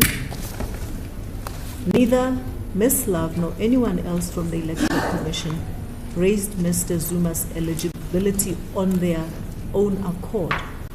From the context of what I had stated above, it is also clear that MK Party has always taken the view that it would compel Mr. Zuma's candidacy, including by threats of violence. So what should we make of that answer? Two important points to make of that answer. The first is, yes, the Electoral Commission says that the question is about Mr. Zuma's eligibility. We don't have the verbatim question, though, but it is about Mr. Zuma's eligibility. We've never shied away from that point. Yeah. the second point is the important context that's added in the last sentence of that paragraph. That the Electoral Commission, and it's on the papers, is concerned about the threats that have been made. And that's an important contextual point because of what I mentioned a moment ago about the phrase, it is not ourselves in the direct point. Sorry, the reference to threats of violence, what does it have to do with your answer? Yeah. Because your answer relates to the media statement. So, the threats of violence, what does it have to do with the answer that you wanted to give? My Lord, because in this paragraph of the answering affidavit, an explanation is made for the answer. Part of that context of the answer is what the Electoral Commission was concerned about. And why that's important... Sorry, I'm not with you. I'm not with you now. You are pretty fast. The reference to threat of violence, okay. The issue is about the statement here. Yes, my Lord. Now, then there's, in your answer, you refer to the threats of violence. What's the relevance of the threats of violence to the answer that you're providing? The relevance for what? The relevance is because it adds context to the statement that is made by Ms. Love. The statement being what? The statement that's quoted about that paragraph. Which says what? Just that says that starting with that excludes anybody and ends with impediment for that candidacy. And the particular but still, I can't see the connection between the two. The connection is the way this statement is phrased, and particularly the phrase, it is not ourselves. What Ms. Love is saying, the point of Ms. Love's statement, and we know that because of that phrase, is that if there is an exclusion, it is not us personally who are doing that excluding. That is the function of the law. That statement is made in the context of the Electoral Commission members being concerned about marches to the Electoral Commission's offices and threats of violence. Ms. Love is saying, if there is an exclusion, the law is doing the exclusion. It is not Ms. Love, me personally. And that is the context that's given in paragraph 20. So are you saying, so are you saying Ms. Love was not determining whether Mr. Zuma is legible? She was Ms. not. Love was stating a hypothetical case. Says, in the event that he is disqualified for standing for a position, it's not because the IEC said he is not, it would be because the law says so. Is that? Precisely, my lady. And we know that also because, and we've heard a lot about the debate this morning about dictionary definitions and grammar. The key word that is used in that last sentence of the quote is would stand. Would. The word is not will, the word is would. And would means a hypothetical. It's not saying Mr. Zuma is ineligible or that Mr. Zuma will be ineligible. It's saying he would be. Or not even saying he would be, it's saying if there is an exclusion, that would be the work of the law doing it, not the Electoral Commission as an amendment. Yeah, and would you say the fact that she says that excludes anybody and that she didn't specifically mention Mr. Zuma in her answer stated the law and she was not applying the law to Mr. Zuma's case? Precisely, my lady. And added to that, the other two important points of context that you raised in the debate with my learned friend about the timing, that this is happening in January, and secondly, that when this is happening, there aren't even any complaints before anyone. The objection process isn't even open yet. We're far down the line there. And reading all those contextual points together, our submission is that the quote itself does not give rise to a reasonable apprehension on reasonable grounds. Can I follow up on Yes. Mr. Mashida? Sure, go ahead. Okay, thank you very much. Earlier on, we heard that the Commission has prejudged this method because of the statement, which you allege that Ms. Love was just stating the legal position. But from this paragraph, the second sentence before the last one, that it is your submission that having considered the context, the Commission is of the view that the MK party had always intended to bulldoze Mr. Zuma's candidacy to the list, wherein this last segment of the sentence comes in, that including threats of violence. So if the Commission had always been of this considered opinion that MK party had always wished to bulldoze, then how would you link to what you are stating before this court, that Ms. Janet was just stating the law, but on the other hand, you had always have this opinion that MK wanted or intended because of the scenario. This is your view that you are presenting before this court. Lady, the context that's added to the statement is that there has been threats of violence from a party. Ms. Love's statement simply says if there are going to be objections, if someone is excluded, it's not me personally doing it, it's the law. So there are threats being, or there's certainly noise being made by some political parties. Ms. Love, again, she, as Justin McKeever points out, she's pointing out that if anybody is excluded, given that there has been this noise, if anybody is excluded, don't look at us personally. We are simply applying the law, if it happens in this hypothetical scenario.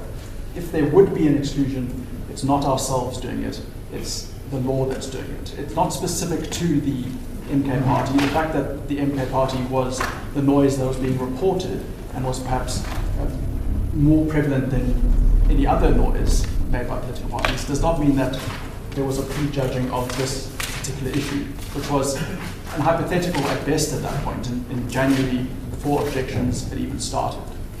The point being made, and a reasonable observer would, we submit, view it as we are simply applying the law. That is our job as the Electoral Commission. It's not us personally doing this exclusion if there is going to be an exclusion. So you are saying it so happens that ultimately the hypothesis became real. Yeah? And that so happens, but that's not a That's not, she was not prejudging it. It just happened that the hypothesis became real. Because subsequently there was an objection, the IEC considered it, and then it found that he is disqualified. But not because Ms. Love said so, but because it so happened that the hypothesis became real. Precisely, idea. And it's true that it's not Ms. Love who's been doing the exclusion. It is the Electoral Commission applying the law. Exactly what she said. So, Go ahead. Mr. Mitchell, then would it be correct that it doesn't matter what Ms. Love meant because it was the Commission applying the law? Is that the version? Because it concerns me that all this is said about what Ms. Love said and what she meant. We don't know exactly what she said. There's not even a confirmatory affidavit from Ms. Love, never mind an explanation from herself that I did not pre-decide the issue, and I didn't say that this person is going to be excluded by us. Milady, we agree it's an objective test, and we don't have Ms. Love explaining what she said. We don't deny that she said those words. Applying an objective test based on a reasonable observer, we would submit the reasonable observer would know that the context, but would also interpret these words and form the impression that all Ms. Love was saying was that the law would be applied. So, Mr. Mpofu's interpretation of those words is that when we read that candidacy, it refers to Mr. Zuma, and your interpretation is that all it says is that it is not us. So it's a frightened commission trying to protect itself. There are a few questions in that packet. That candidacy, we say, we're not referring specifically to Mr. Zuma's candidacy. It's referring to the hypothetical of if someone is excluded, their candidacy is excluded by virtue of the law. And the context is important to interpret the words, but the words ultimately carry the day. And we submit that the words simply do not rise to the level of a prejudgment. The other point I'll make was that because the onus is on the applicants, if there is doubt on this interpretation, then the doubt is resolved in the respondent's favour, since we are not the ones who bear the onus for the test for bias. That's the first source of the reasonable apprehension, is the quote itself. I can be briefer with the second source, which is the rest of the article, the headline, the reporting. There's no dispute that the Electoral Commission had nothing to do with the headline and how it was reported, and that allegation is made by the Electoral Commission. That's paragraph 21 of the answering affidavit, and it's not refuted.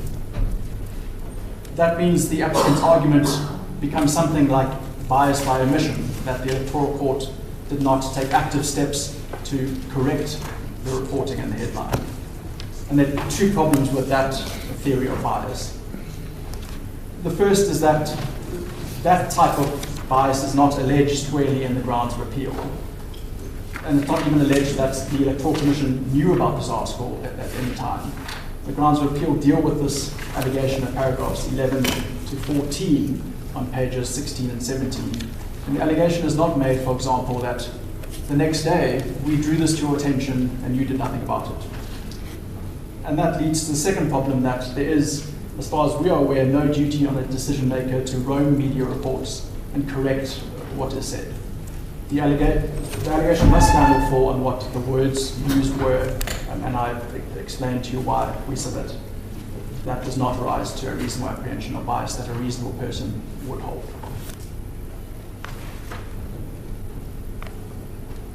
Those are our submissions on bias, unless there's anything else I can assist the bench with. Any question? Not from me, thank you. If not, then I'll simply wrap up our case as a whole, and would ask this court to either dismiss the application for leave to appeal, or if leave is granted, to dismiss the appeal itself. Very briefly on costs, we do deal with this in the final paragraph of our written submissions. There does seem to be some conflicting case law from this court about the power of the court to grant cost orders. The Electoral Commission is happy to leave that in the court's discretion. The short point that I would make is that a request for personal costs is made, and we submit that even if this court has that power, the litigation conduct of the Electoral Commission does not come close to the standard that this court has set for personal cost orders. Those are our submissions. Thank you, Mr. Mitchell.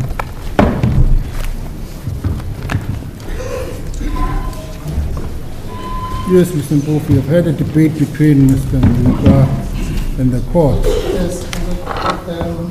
What is your response to that? The court's indulgence just to deal with both.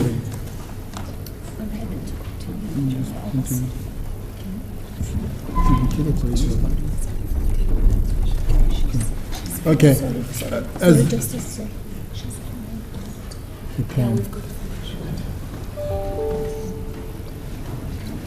In terms of light? Okay, right. We'll proceed, Mr. Mpofu, as long as if you are not going to detain us for any longer period of time.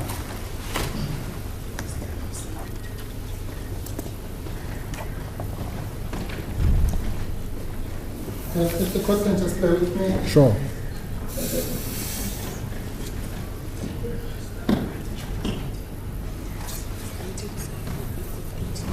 My Lord,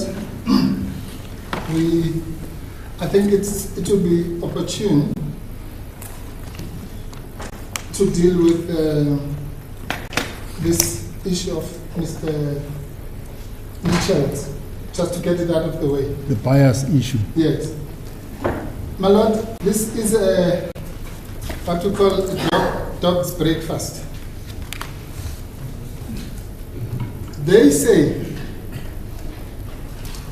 Your Lordship asked many times, what has the violence issue got to do with this? no answer.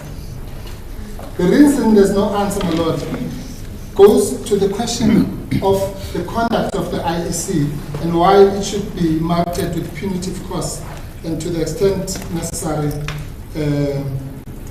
personal costs.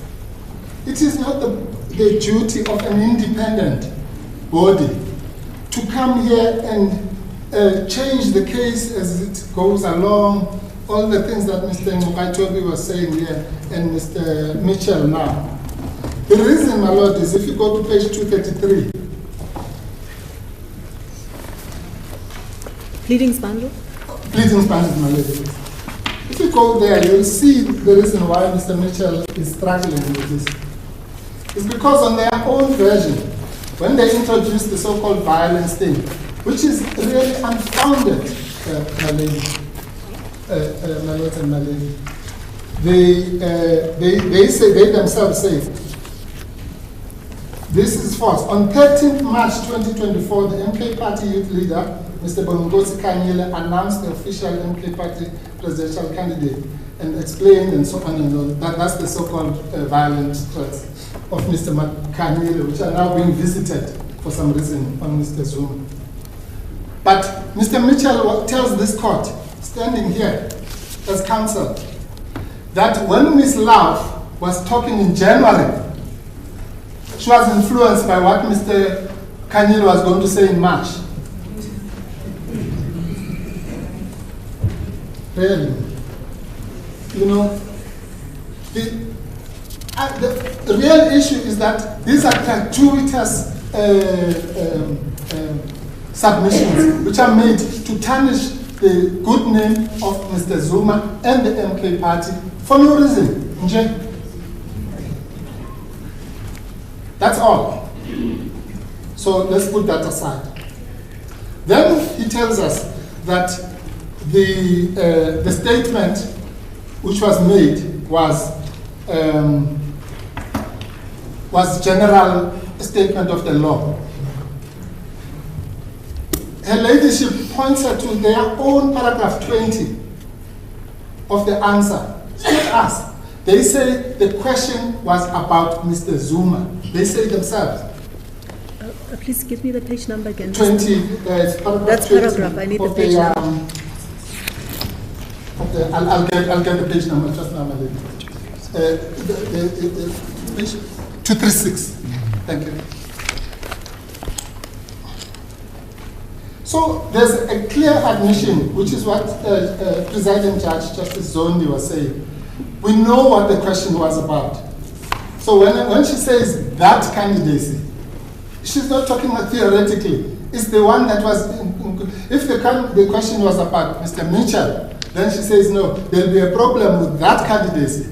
She can't then say, no, I was talking about the general South Africans. Right? We admit, again, in case the last time I made an admission, I was in trouble. We admit that the first part of that sentence that she says, that excludes anybody who has been given a sentence that was not subject to any deferral. In that sense, this is not ourselves, but the laws of the country, up to ourselves.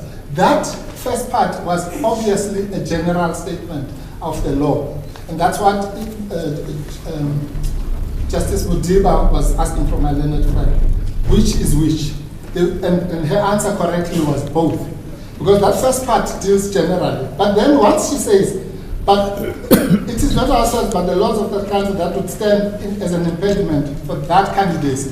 If you read that together with paragraph 20, with their admission in paragraph 20 that they were talking specifically about Mr. Zuma, then there's nobody else that you could have been talking about. And here's the submission before I move out from this. Just imagine, honestly, you know, sometimes lawyers complicate things that don't need to be complicated. Imagine if I did something, I took my learned friend's book here, and then they say, you stole that book. Mr. Mitchell says, I know him, he's a thief. He stole the book. And calls a press conference. I says, I know, he always does that. And so on. Okay. 2 weeks later, Mr. Mitchell has made that statement.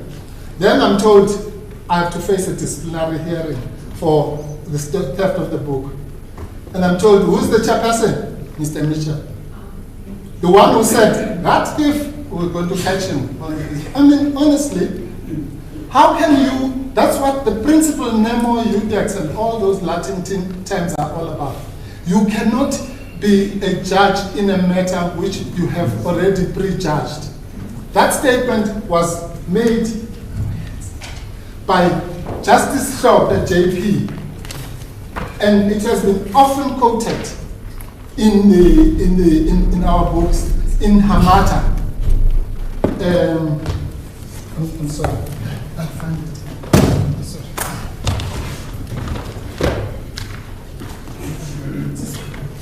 Sorry, Justice, I have to.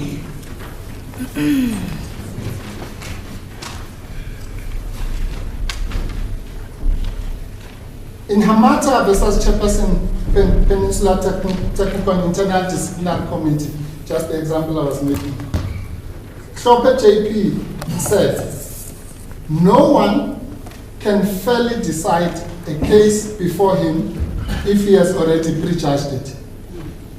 Simple. Is that judgment in our bundle?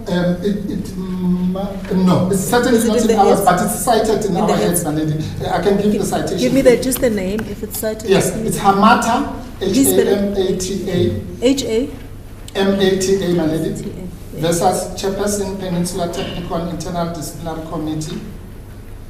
It's 2000, Volume 4, SA 621, decision of the Cape Division. But the point is made in Hookster that when the matter went on appeal, that proposition was not disturbed. And it's simple. No, how can you can't? There are two options. Remember, there's also freedom of expression. So she should have done what anyone sitting that side would have done if you asked a question. What do you think about this MK case? You would say, I can't comment on that. You would say that even if before, because it might come before me. So she failed to do that. Okay, let's say we accept that. Once you have failed to do it and you've commented, then you must recuse. You can't have it both ways. You can't fail to do the right thing, which is no comment, and then also sit in judgment. It's not done. It's wrong. One doesn't have to be a lawyer to understand that you cannot do such a thing. Such a decision must be set aside as a nullity. And move on. The IEC seems to place some weight on the fact that the question they didn't raise it, Meramutu. My little friend Ms. May answered that question, maybe not as robustly as I would answer it, which is, so what? It doesn't matter whether the question, whether Ms. Love woke up one day and said, I'm calling a press conference just to talk about Zuma, or whether somebody asked the question and she answers it. What difference does it make? That's why I was making this example. If someone said, Judge Madiba, I'm sorry to make an example of you, or any judge.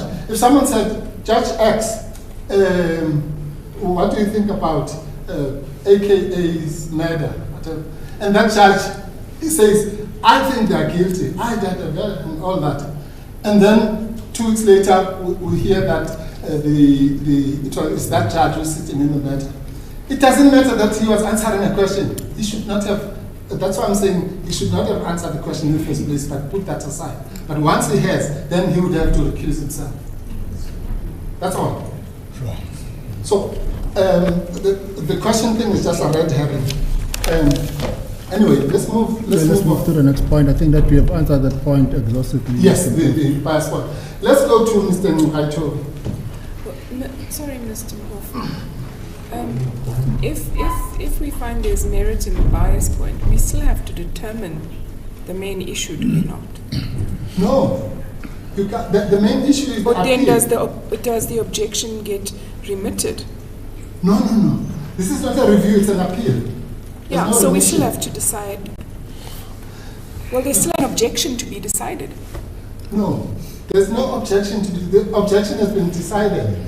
Your job is now whether to uphold or set aside the decision of the IEC. But if That's the all. decision is a nullity, it hasn't been decided.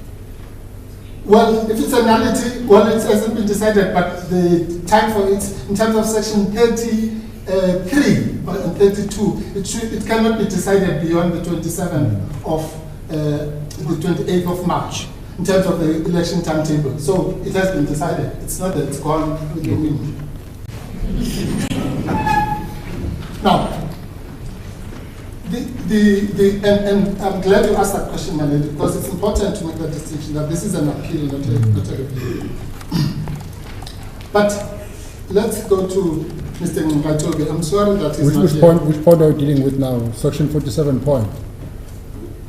The rest, Okay, sure. all section 47 in its multiplicity, my lord, starting with ultra-virus, sentence, conviction, and so on. Mr. Ngatobe, it's a pity that he's not here because he made a comment about something that he calls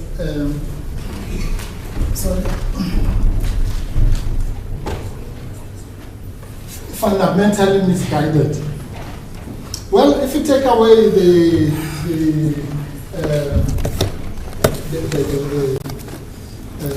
subtle insult, let me tell you what he says is fundamentally misguided. He said, Mr. Ngatobe says, this court is asked a simple question by the presiding judge.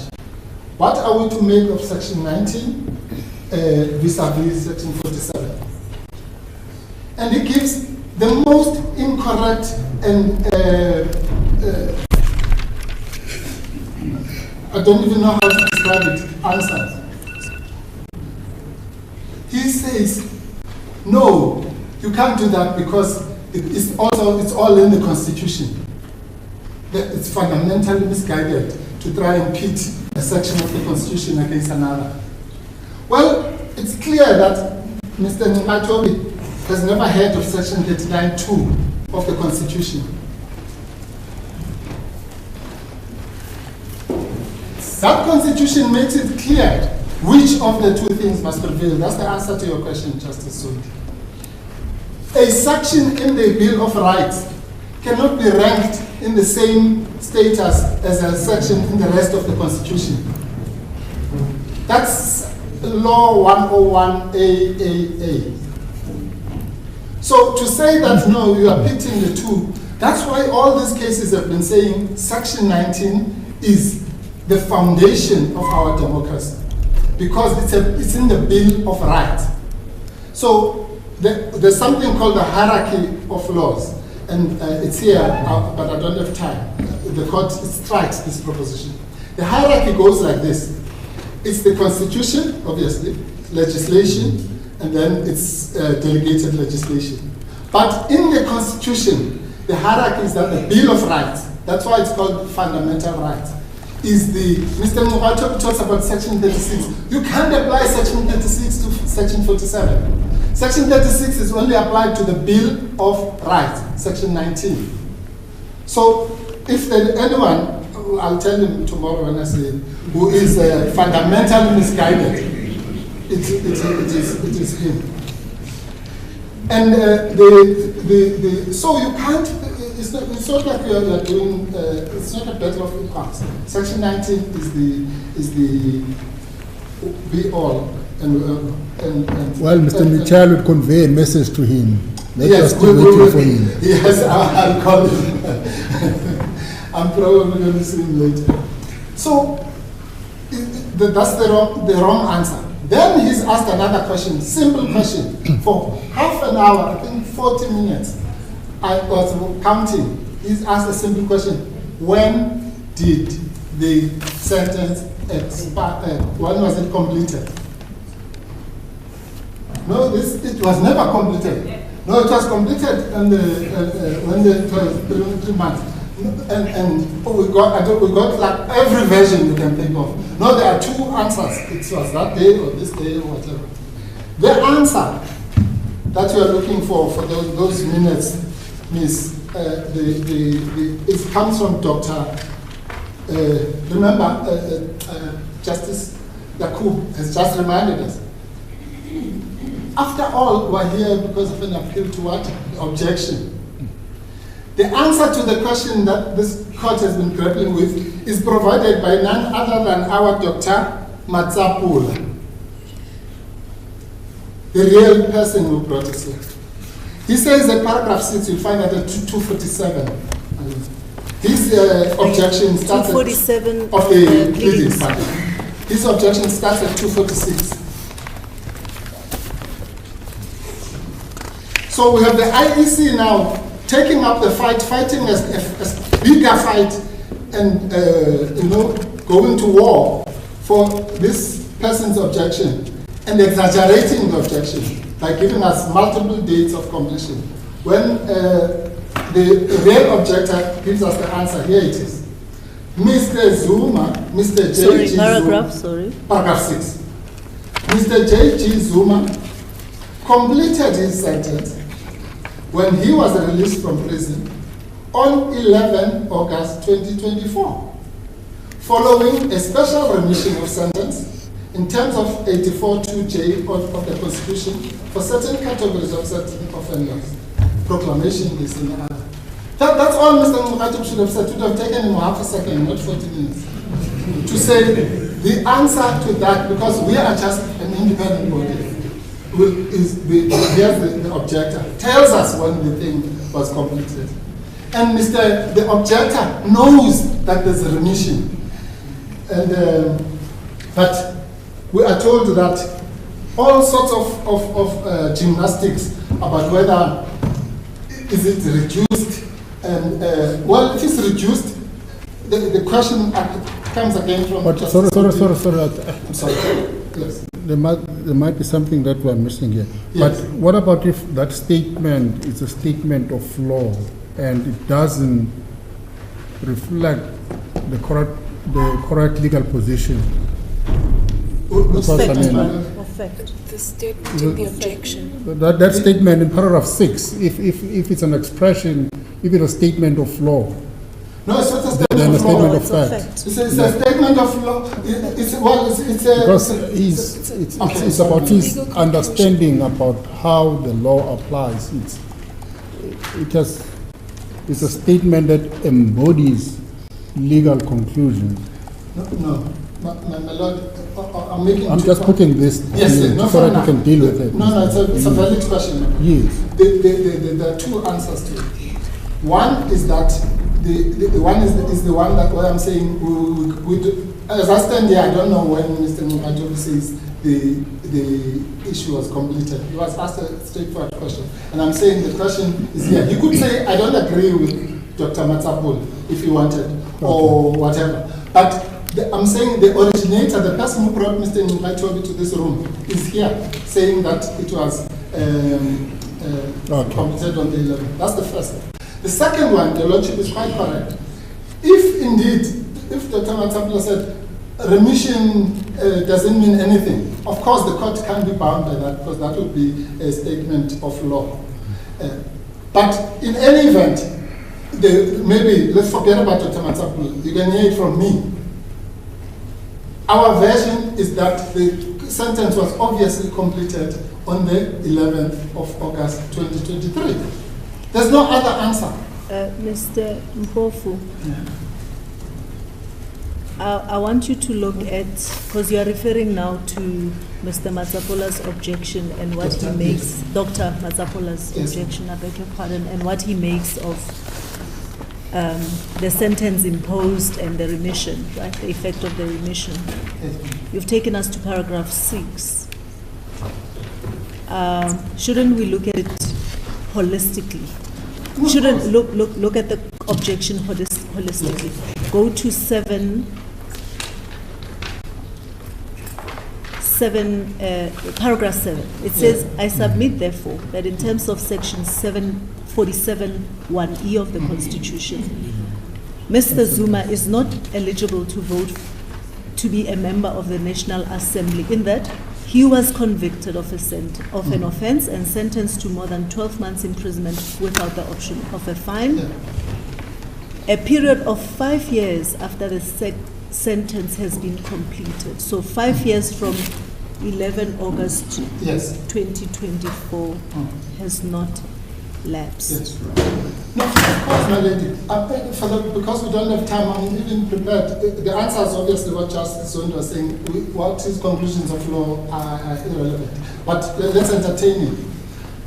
Even if he is, that is what is pleading, quote unquote, then that doesn't resolve the question.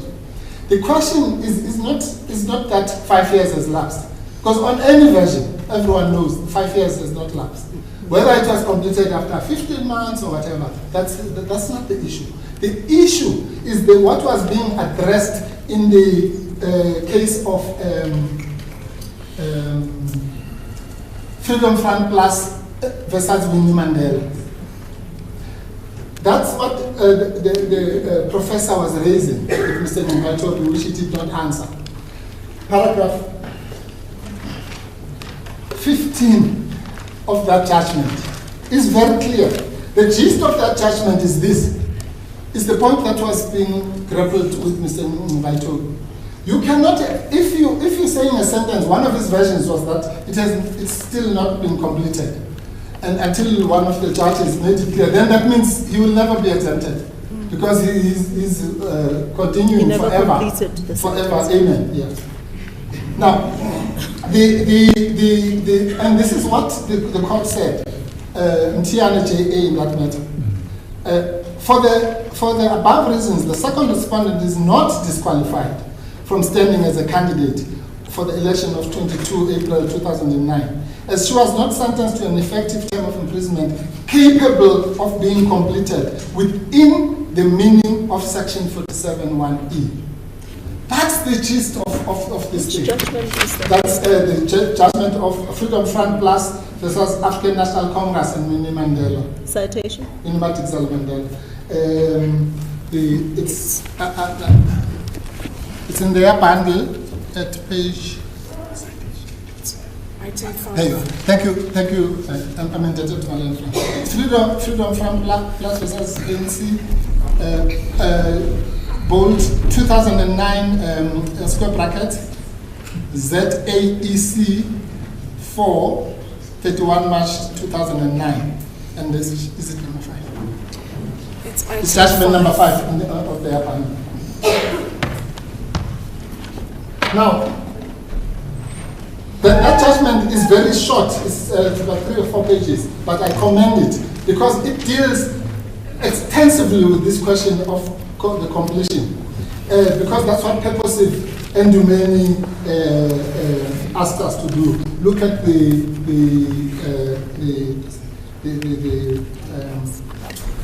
provision as a whole. So I'll leave it there because I don't have time. Then Mr. Ngatobi, I've also, when I do see him, I'm also going to take him to church. Because even the Bible has an answer to this. It says at Luke chapter 3, verses 1 to 3. And he went into all the region around the Jordan, preaching a baptism of repentance for the remission of sins. Yes. Close quote.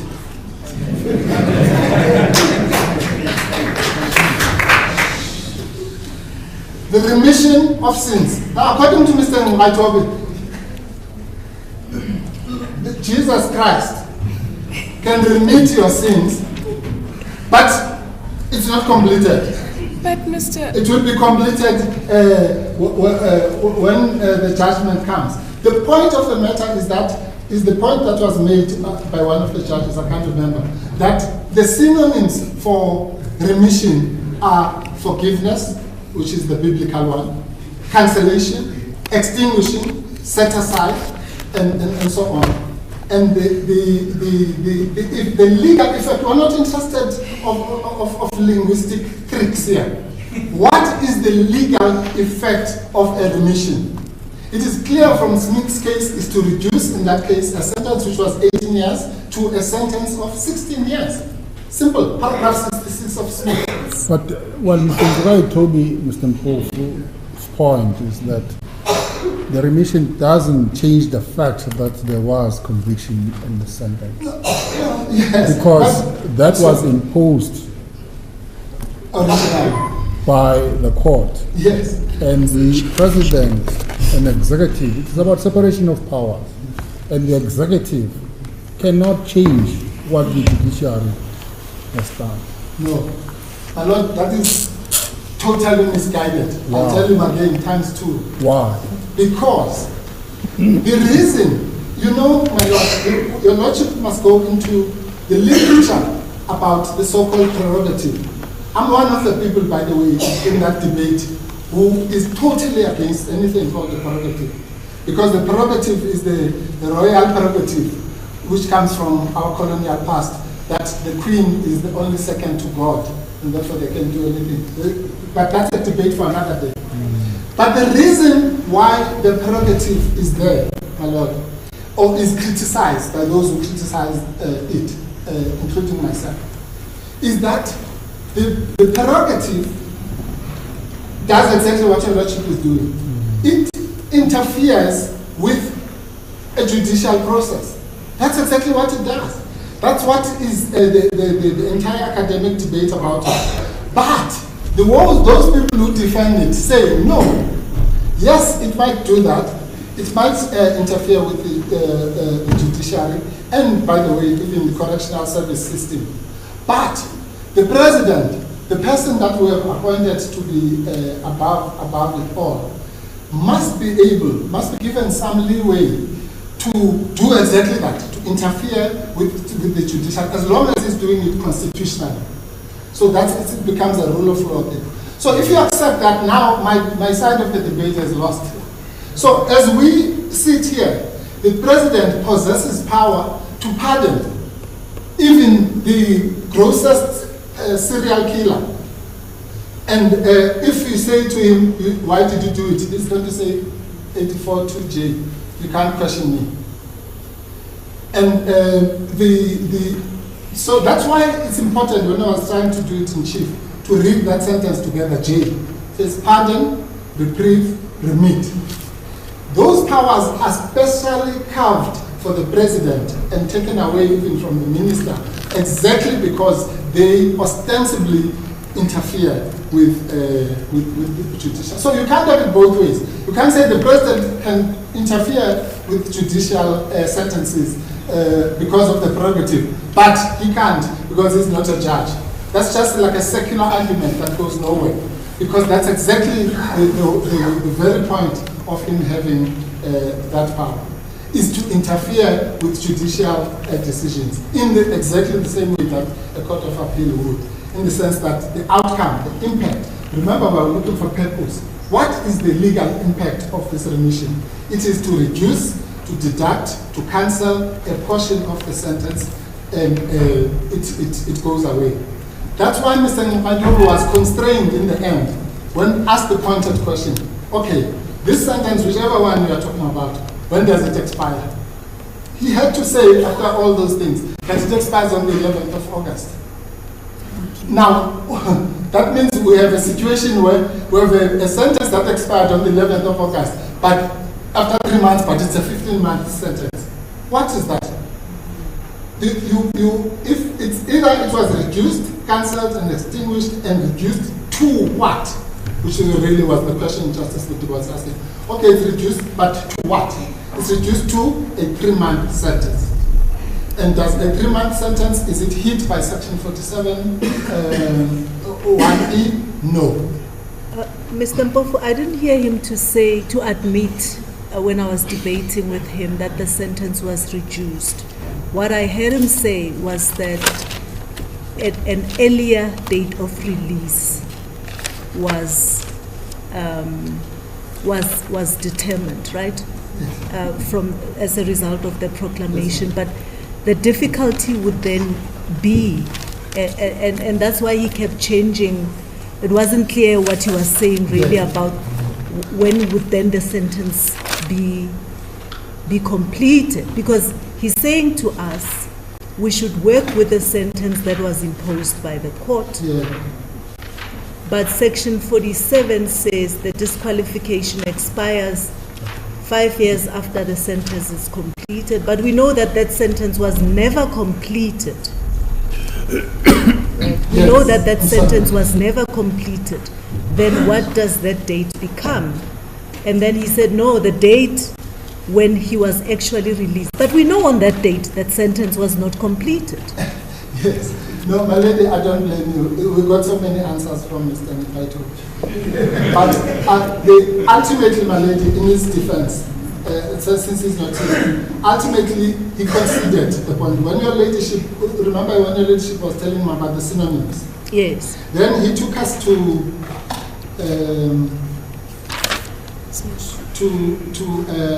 paragraph 34, page 58 of our binding. And he made the concession, my lady. Maybe your ladyship didn't record it. He said, that paragraph 34 says, it should be noted at this stage that it becomes very important for the applicant to determine from which sentence the 24 months remission should be deducted. And Mr. Nikaito said, he accepted that the synonym for deducted included the one you put to him, which is reduced. He did. I have to defend him. So he made that concession that it's reduced. But the question is that it's reduced to what? That's the question he didn't answer. And because it's unanswerable. Because it was reduced from 15 months to 3 months. And he was not prepared to say that, which is obvious. Because you can't just somehow reduce. You reduce to an extent. And the SCA has made this very clear. The Supreme Court of Appeal has said, at the point at which he was unlawfully paroled, that's when the clock stopped. And at that point, he must go back to escort to deal with the remainder of that when the clock stopped. The clock stopped at 3 months. He went dutifully, as a person who respects the rule of law, to go and do the remainder, the 12 months balance. When he got there, he was processed and this 12-month portion of his sentence was extinguished, cancelled, set aside, and that's it, forgiven. But he said, remember when I was debating with him, he said that he will benefit from the remission, from the disqualification. Sorry. So section 47 says the disqualification expires after 5 years, right? And he said he will benefit from an earlier date because the 5 years will arrive earlier. Remember that point? I he remember said exactly. It will arrive earlier. Yes, no, I heard that. That's complete.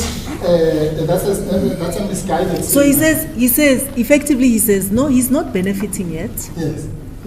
His sentence remains 15 months imprisonment, right? Yes. He will benefit from the remission in 2029. Yes, because the disqualification will expire earlier by virtue of the remission. Yes, there are two things that are wrong with that. Mr. Zuma, that question is pregnant with a falsity. That Mr. Zuma is hit by section 47(1)(e). If Mr. Zuma is not hit by 47(1)(e), which is what we're saying because of the 3 months thing, he will not benefit tomorrow, next year, 2029, 25. He doesn't need to benefit because he is not hit by the section. He's like you and me. He's not hit by that section. He's like everyone else here. That's the issue. So you are saying the effect of the remission applies earlier and not at the disqualification absolutely. point? Yes. If let's put it like this, my lady. Let's assume that that's the example I gave in the morning. If he still had a balance of 3 years, for argument's sake, and then he got the remission, and then he now has 1 more year to go. Then he would not have completed his sentence, but he would have benefited from the remission. So you can't have a situation where everyone else in South Africa, I don't know, I think it was 9,000 people, benefited from the remission, but Mr. Zuma's benefit must be delayed by 5 years. It doesn't work like that. He benefited, the mere fact that he walked home to Uganda on that day meant he benefited on the 11th of August. And that benefit covers everything to do with that sentence. It covers Section 47, it covers the fact that, as the leadership correctly put it, he was not on parole where he has to go to the parole officer and so on and so on. He was a free person like myself, like my learned friend, Yeah, and what troubles me with Mr. Ngugaitobi's preferred interpretation is that he wants this court to hold Mr. Zuma to consequences of a sentence. Yes. Right. That effectively does not apply to him. Absolutely. That's what the that problem worries is. me. That worries me, I must say. As it should, my lady. It worries you correctly, because what Mr. Ngugaitobi's formulation really does, apart from the absurd one of saying the sentence will never be completed, it is that one, and your ladyship did put this to him in fairness. If the effect of all of those gymnastics is to disenfranchise the person, what are the... No, he'll vote. He'll vote, so he's not disenfranchised. No. Yeah. I'm saying in a broader sense. Yes. Okay, it's to take away the Section 19 rights, we can put it that way. Whichever The one right to stand for political office. Yes, which is 19.3b. Yes. I'm now talking 19.3b Yes. specifically. If the effect is to take away his Section 19.3b rights, then the court should be circumspect to have this mixed masala, and let's put plaster here, let's put band-aid here, and then let's breathe life into it, and then it works. It doesn't work like that. The court should be absolutely convinced that before it can slash the rights of, as I said, on the version of the MK party, I don't know, millions of people, but as I said, the numbers don't matter. They say that the biggest poll is the one on the 29th of May. So assume it's 10 people who will vote for them. The rights of those 10 people, as citizens of the country, the rights of the party and the rights of Mr. Zuma, that is the issue, my lady. And your ladyship is quite correct. The ladyship of any person sitting in your ladyship's position should be worried when you are being asked to fix the start, wish away the fact that it says appeal. If you appeal the conviction, then it doesn't apply. No, wish that away as if it's not there. But the purpose of that section was always to try and get to what is called the ultimate sentence. It can never be that Mr. Ngugaitobi is correct that we must only look at the original sentence if we use that juxtaposition. There's something called the original sentence and something called the ultimate sentence. Section 47(1) is concerned with the ultimate sentence. That is all.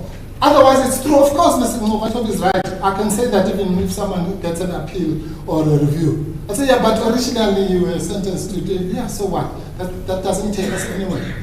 The original sentence, if the drafters of the commission wanted us to look at the original sentence, my lady, they would have said, anybody who has been convicted of a crime and sentenced to more than 12 months, full stop. Then we would know that once you're sentenced, that's it. But the legislator says, but no one may be regarded as having been sentenced until such time that we know what the ultimate sentence is, I'm paraphrasing.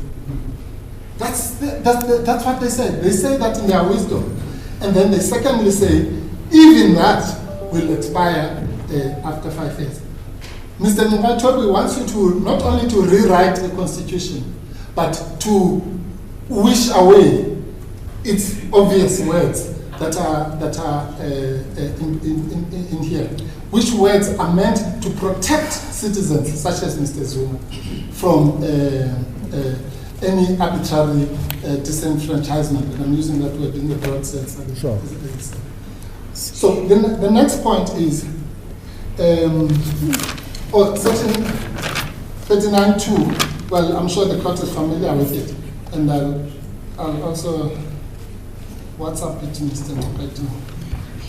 It says 39.2, when interpreting any legislation, and this has been said to include what we call the rest of the Constitution, and when developing the common law or customary law, every court, like this one, tribunal or forum, must promote the spirit, purport, and objects of the Bill of Rights, not of the Constitution as a whole.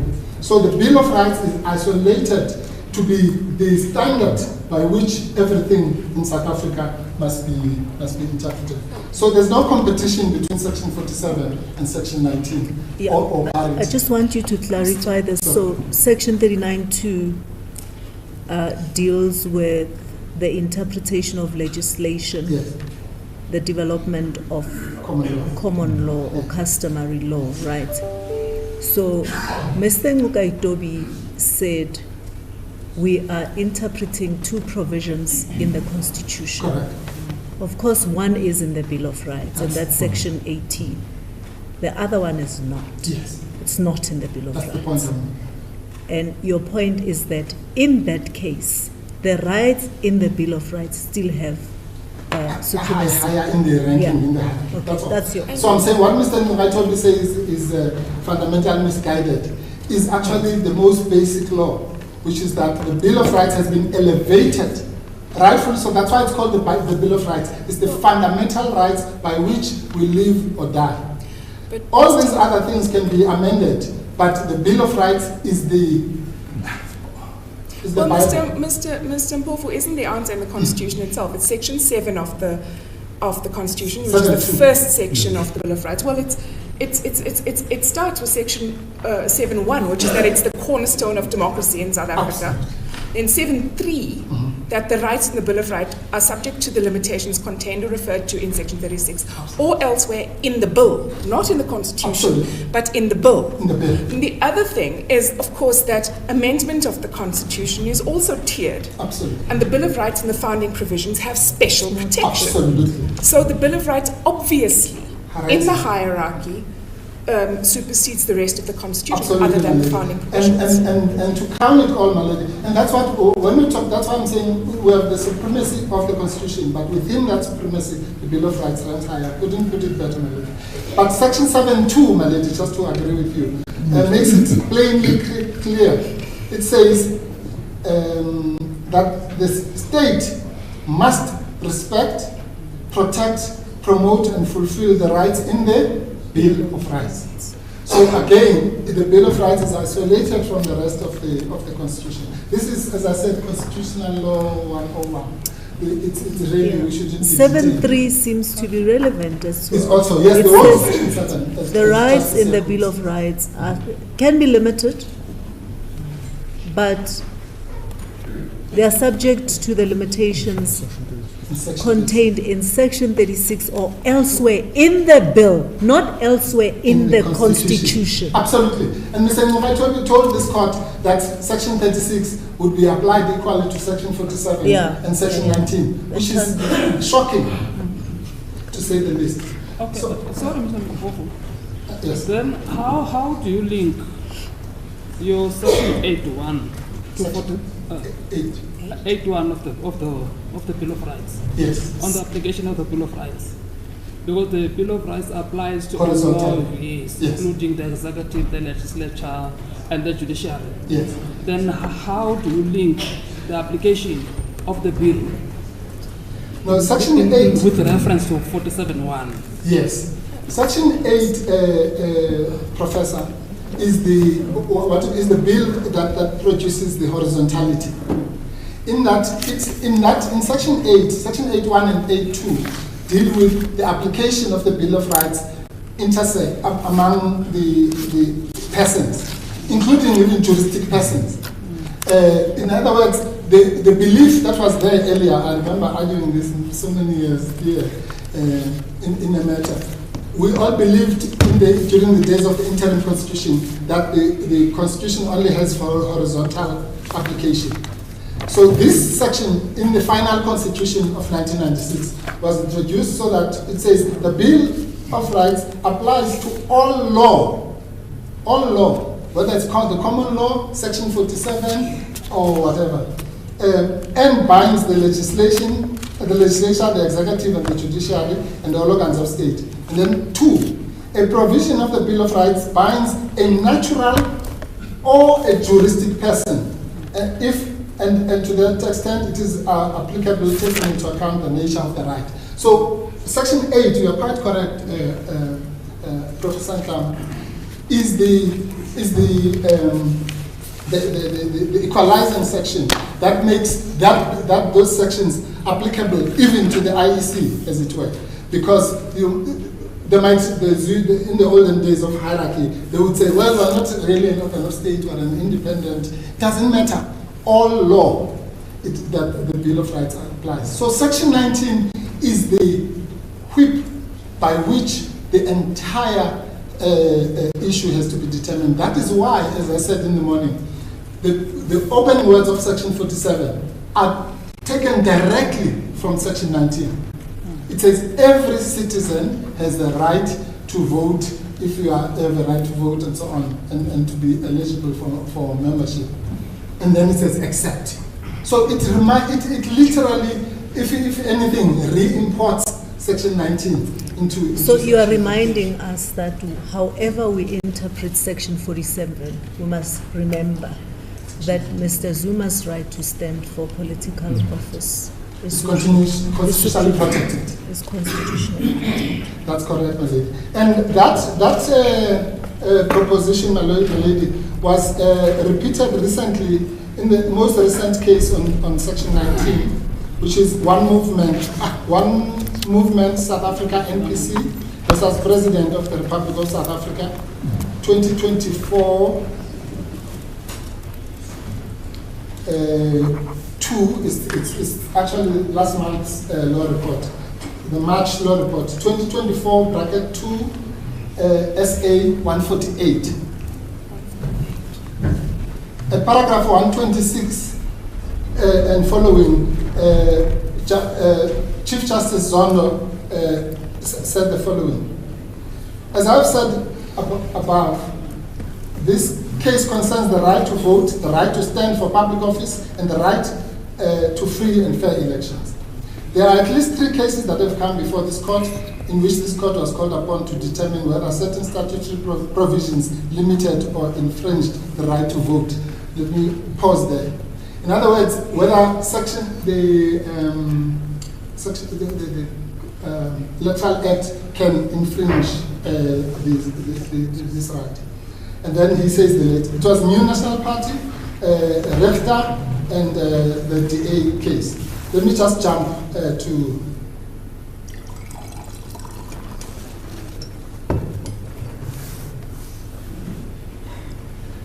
yes.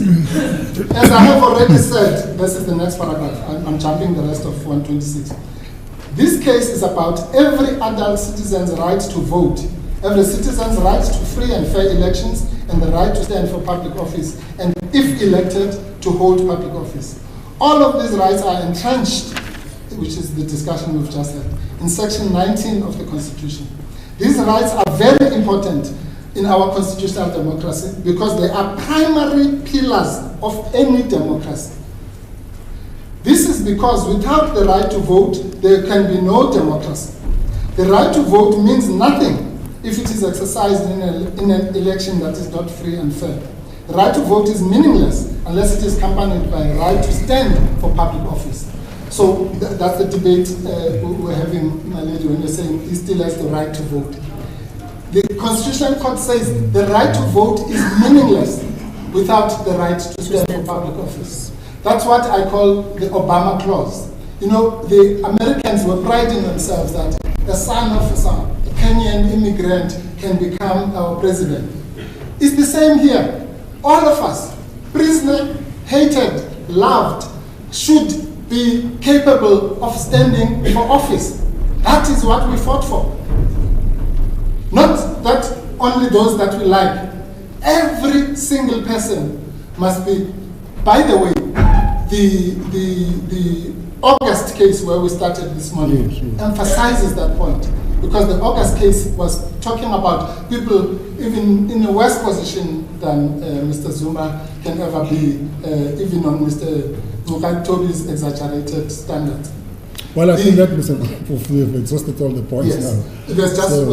Is there any new point that you want to raise? Yes. No. Yes. Well, my lord. Yes. Let me. Because I'm just looking at my book here, Yes. and just to make sure that all the points are covered. Yes. Thank you. Sure. Oh yes. Thank you. Yes. There's a question which came from Justice Yakub, which I did not answer in chief, because I think I was answering another question. It was the issue about Section 47(2). Now, this is another red herring. Section 47(2) does not do what Mr. Mukaitobi says it does. Remember, Mr. Mukaitobi's thesis is that the right to eligibility to vote, to be a member is synonymous to the right to stand for elections. Now, Section 47(2) shows that that is not true, because Section 47(2) says, talking about that category, a person who is not eligible to be a member of the National Assembly in terms of subsections 1A and B may be a candidate for the Assembly, subject to any limits or conditions established by national legislation. There are two ways to read that. One is to firstly get rid of the notion that the two things are synonymous, because that section wouldn't make sense. Because it would say, if you are not eligible, but you may stand. So it's clear that they are not synonymous. But here's the bigger point. The bigger point is this. Mr. Mukaitobi says, that's what I was saying, they say in August, in the case of August, that you cannot disenfranchise people by silence. And he says that because 47(2) says this, therefore you must imply that the other subsections, C, D, and E, mean that you can you may not stand as a candidate. That's just wrong. But doesn't Section 47(2) deal with a total different subject matter? It's about eligibility of those who are set out in Section 47(1) and B. Sorry, 1A and B. And B, yes. It's not about disqualification. Disqualification is dealt with in 47. Thank you. That's the third answer. Yes. But what I'm saying, my lord, even as far as it deals with those people, really that section is for this. You cannot disenfranchise. If I work for the government and then I'm on the national list, or I'm what I call the MP elect, although ostensibly I'm disqualified in 47(1)(e), but I would have to resign before I'm sworn in, something like that. So it's to cater for those situations, so that those people, even though they are still holding the job, they may still be eligible for. But by the way, that section has got nothing to do with the 31(a). It's for eligibility to be a member of the legislature. Sorry, Advocate. Yes. That provision has an internal qualification. Right. Subject to any limitation. Absolutely. And then that limitation, the question that I'm posing is whether the Commission now does not have a competence to screen the candidates that are submitted to contest the elections. Thank you for asking that question. Because what it does, you see, that's why I'm saying there are many ways of reading that section. It might mean what Mr. Mukaitobi says it means. But it can equally mean that when it comes to the people in C, D, and E, there is no legislation that can disqualify them. So these ones are specified here because they are subject to qualification. So the court is not called upon to choose which interpretation. It could be mine, which comes from what I said about Mr. Nivatovis, except that the court is compelled in those situations to choose that interpretation which protects enfranchisement of Mr. Zuma. Last point, I promise. This is, if you go to paragraph. So, if I can just, sorry, Mr. Boff, if I can just summarize. If I can just summarize the submission on section 47(1)(e). So,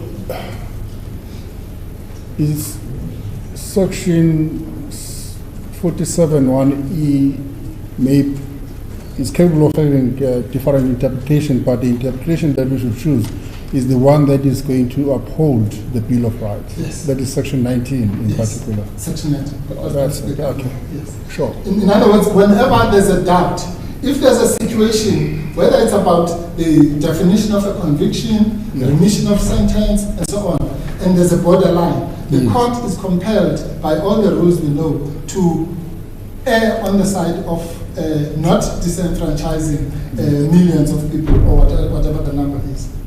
And paragraph 33 I want to close with this submission.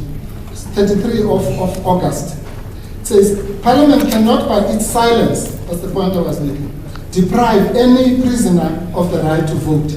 So you can't go to 47.2 and try to find now, and what Professor Ndama was pointing out, see, okay, is there legislation or there's no legislation and so on. And then you say, because of all this, I'm now disenfranchising you. You can't do that.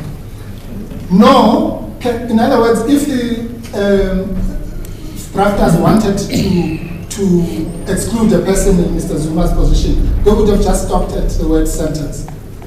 Then it says, nor can its silence be interpreted to empower or require either the Commission, that was the IEC, or this court to decide which categories of prisoners, that we can say of people, if any, should be deprived of the vote, and which should not, which is what you are being asked to do. Here's the rub. The Commission's duty is to manage the elections, not to determine the electorate. It must decide the how of voting, not the who. Let's go with this. Those are our submissions. Any question? Any question? Okay, thank you very much, ladies and gentlemen. And we should thank you for the manner in which you have argued this matter. It's not an easy matter. It is a matter that involves the interpretation of the Act and the Constitution and the relevant provisions of the Electoral Act. So we need to consider the judgment. So the judgment will be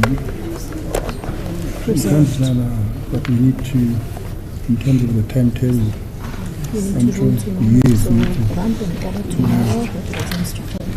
Mr. Mitchell, just remind me, I don't want to make a mistake. In terms of the IEC timetable, where are we? The timetable, I've got it. Let's see, I've got the timetable here.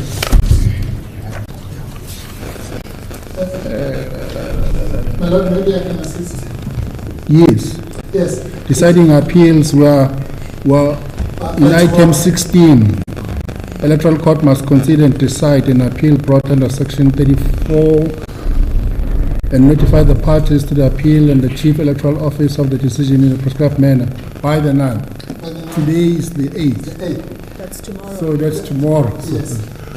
You can't expect impossible from us. No. Because it would be on Friday we sat until 7 o'clock. So yes.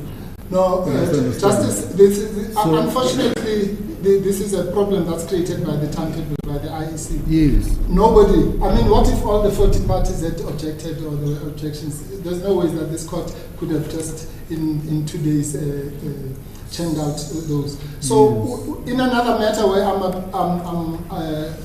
appearing for a review for another party, we have asked in that matter that the court should give some kind of interim relief. Obviously, it must be fair and that it must be debated with the IEC, where it doesn't stop their work, but it also doesn't block outcomes from this court in any of the cases. And that I'm sure between counsel we can find some kind of formulation with the commission, because the fear of parties, not like Mr. Zuma, but of the other parties that have put objections, is that tomorrow will come, the IEC will say, we've printed, we don't care what the court is going to say. So I'm sure that even the IEC wants to avoid that. So I would think that the IEC itself and those of us who have an interest will have to find some formulation and maybe present it to the court as the court does.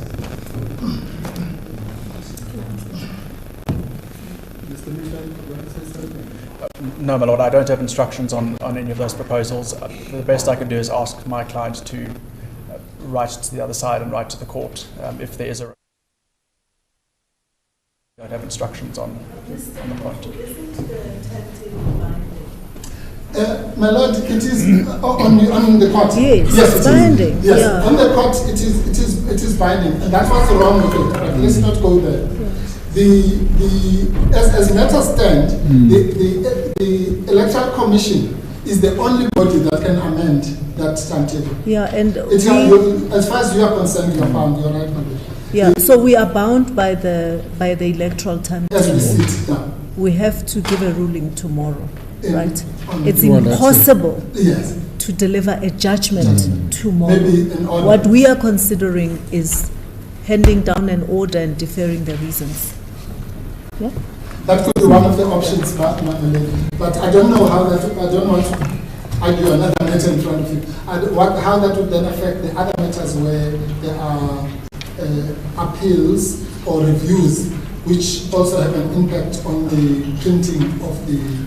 That's not before us. No, that's not. We are concerned with complying with the electoral timetable, which is binding for, on us. For this matter, Yes. I'm just talking about the court in general. I'm saying yes. the court will grapple with that issue maybe along the lines I was suggesting. But as far as this matter, my lady is concerned, if the court issued the order, then at least to that extent the court would have discharged its Yeah, duty. I just want to understand what you said has been done in these other matters, Yes. which could potentially be hit by the Okay. tomorrow's time frame. Yes, I won't mention the names of the Yeah. parties again. There is a matter where Ms. Day and I are acting for another political party, Yes. which has been brought in terms of section 21A, which, as a leadership knows from Bloemfontein, is the review section of the.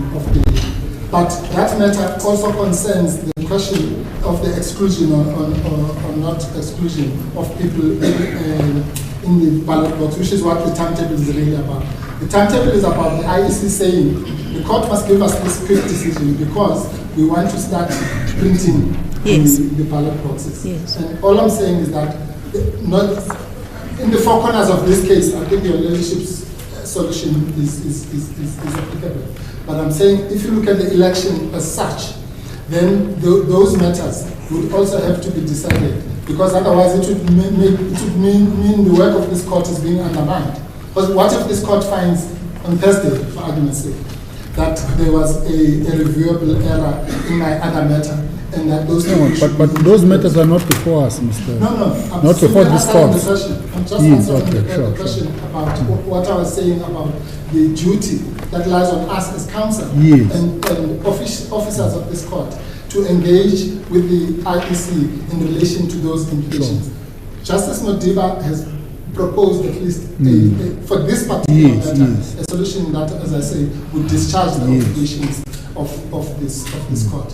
But if this court looks at the election itself and whether the IEC, even if you comply tomorrow, will then be in a position to print ballot papers, then Sure.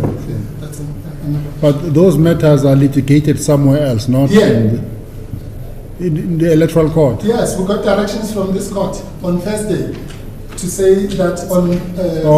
The remaining matter. Okay. Yes, Okay, I see.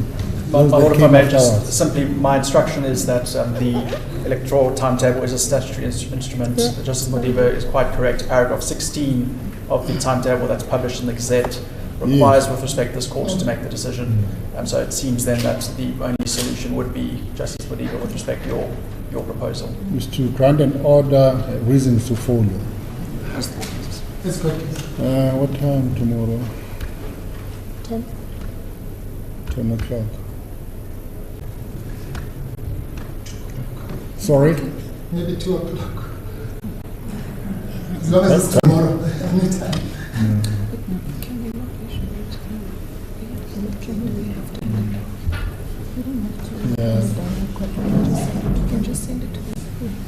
Yeah, maybe we'll send it electronically, you know. If you said 2 o'clock, Mr. Mpofu. Yes.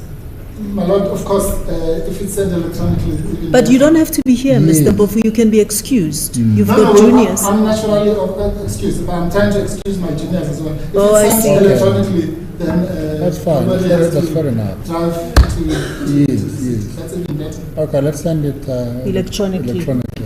As God wills. Okay. Thank you. The court adjourns.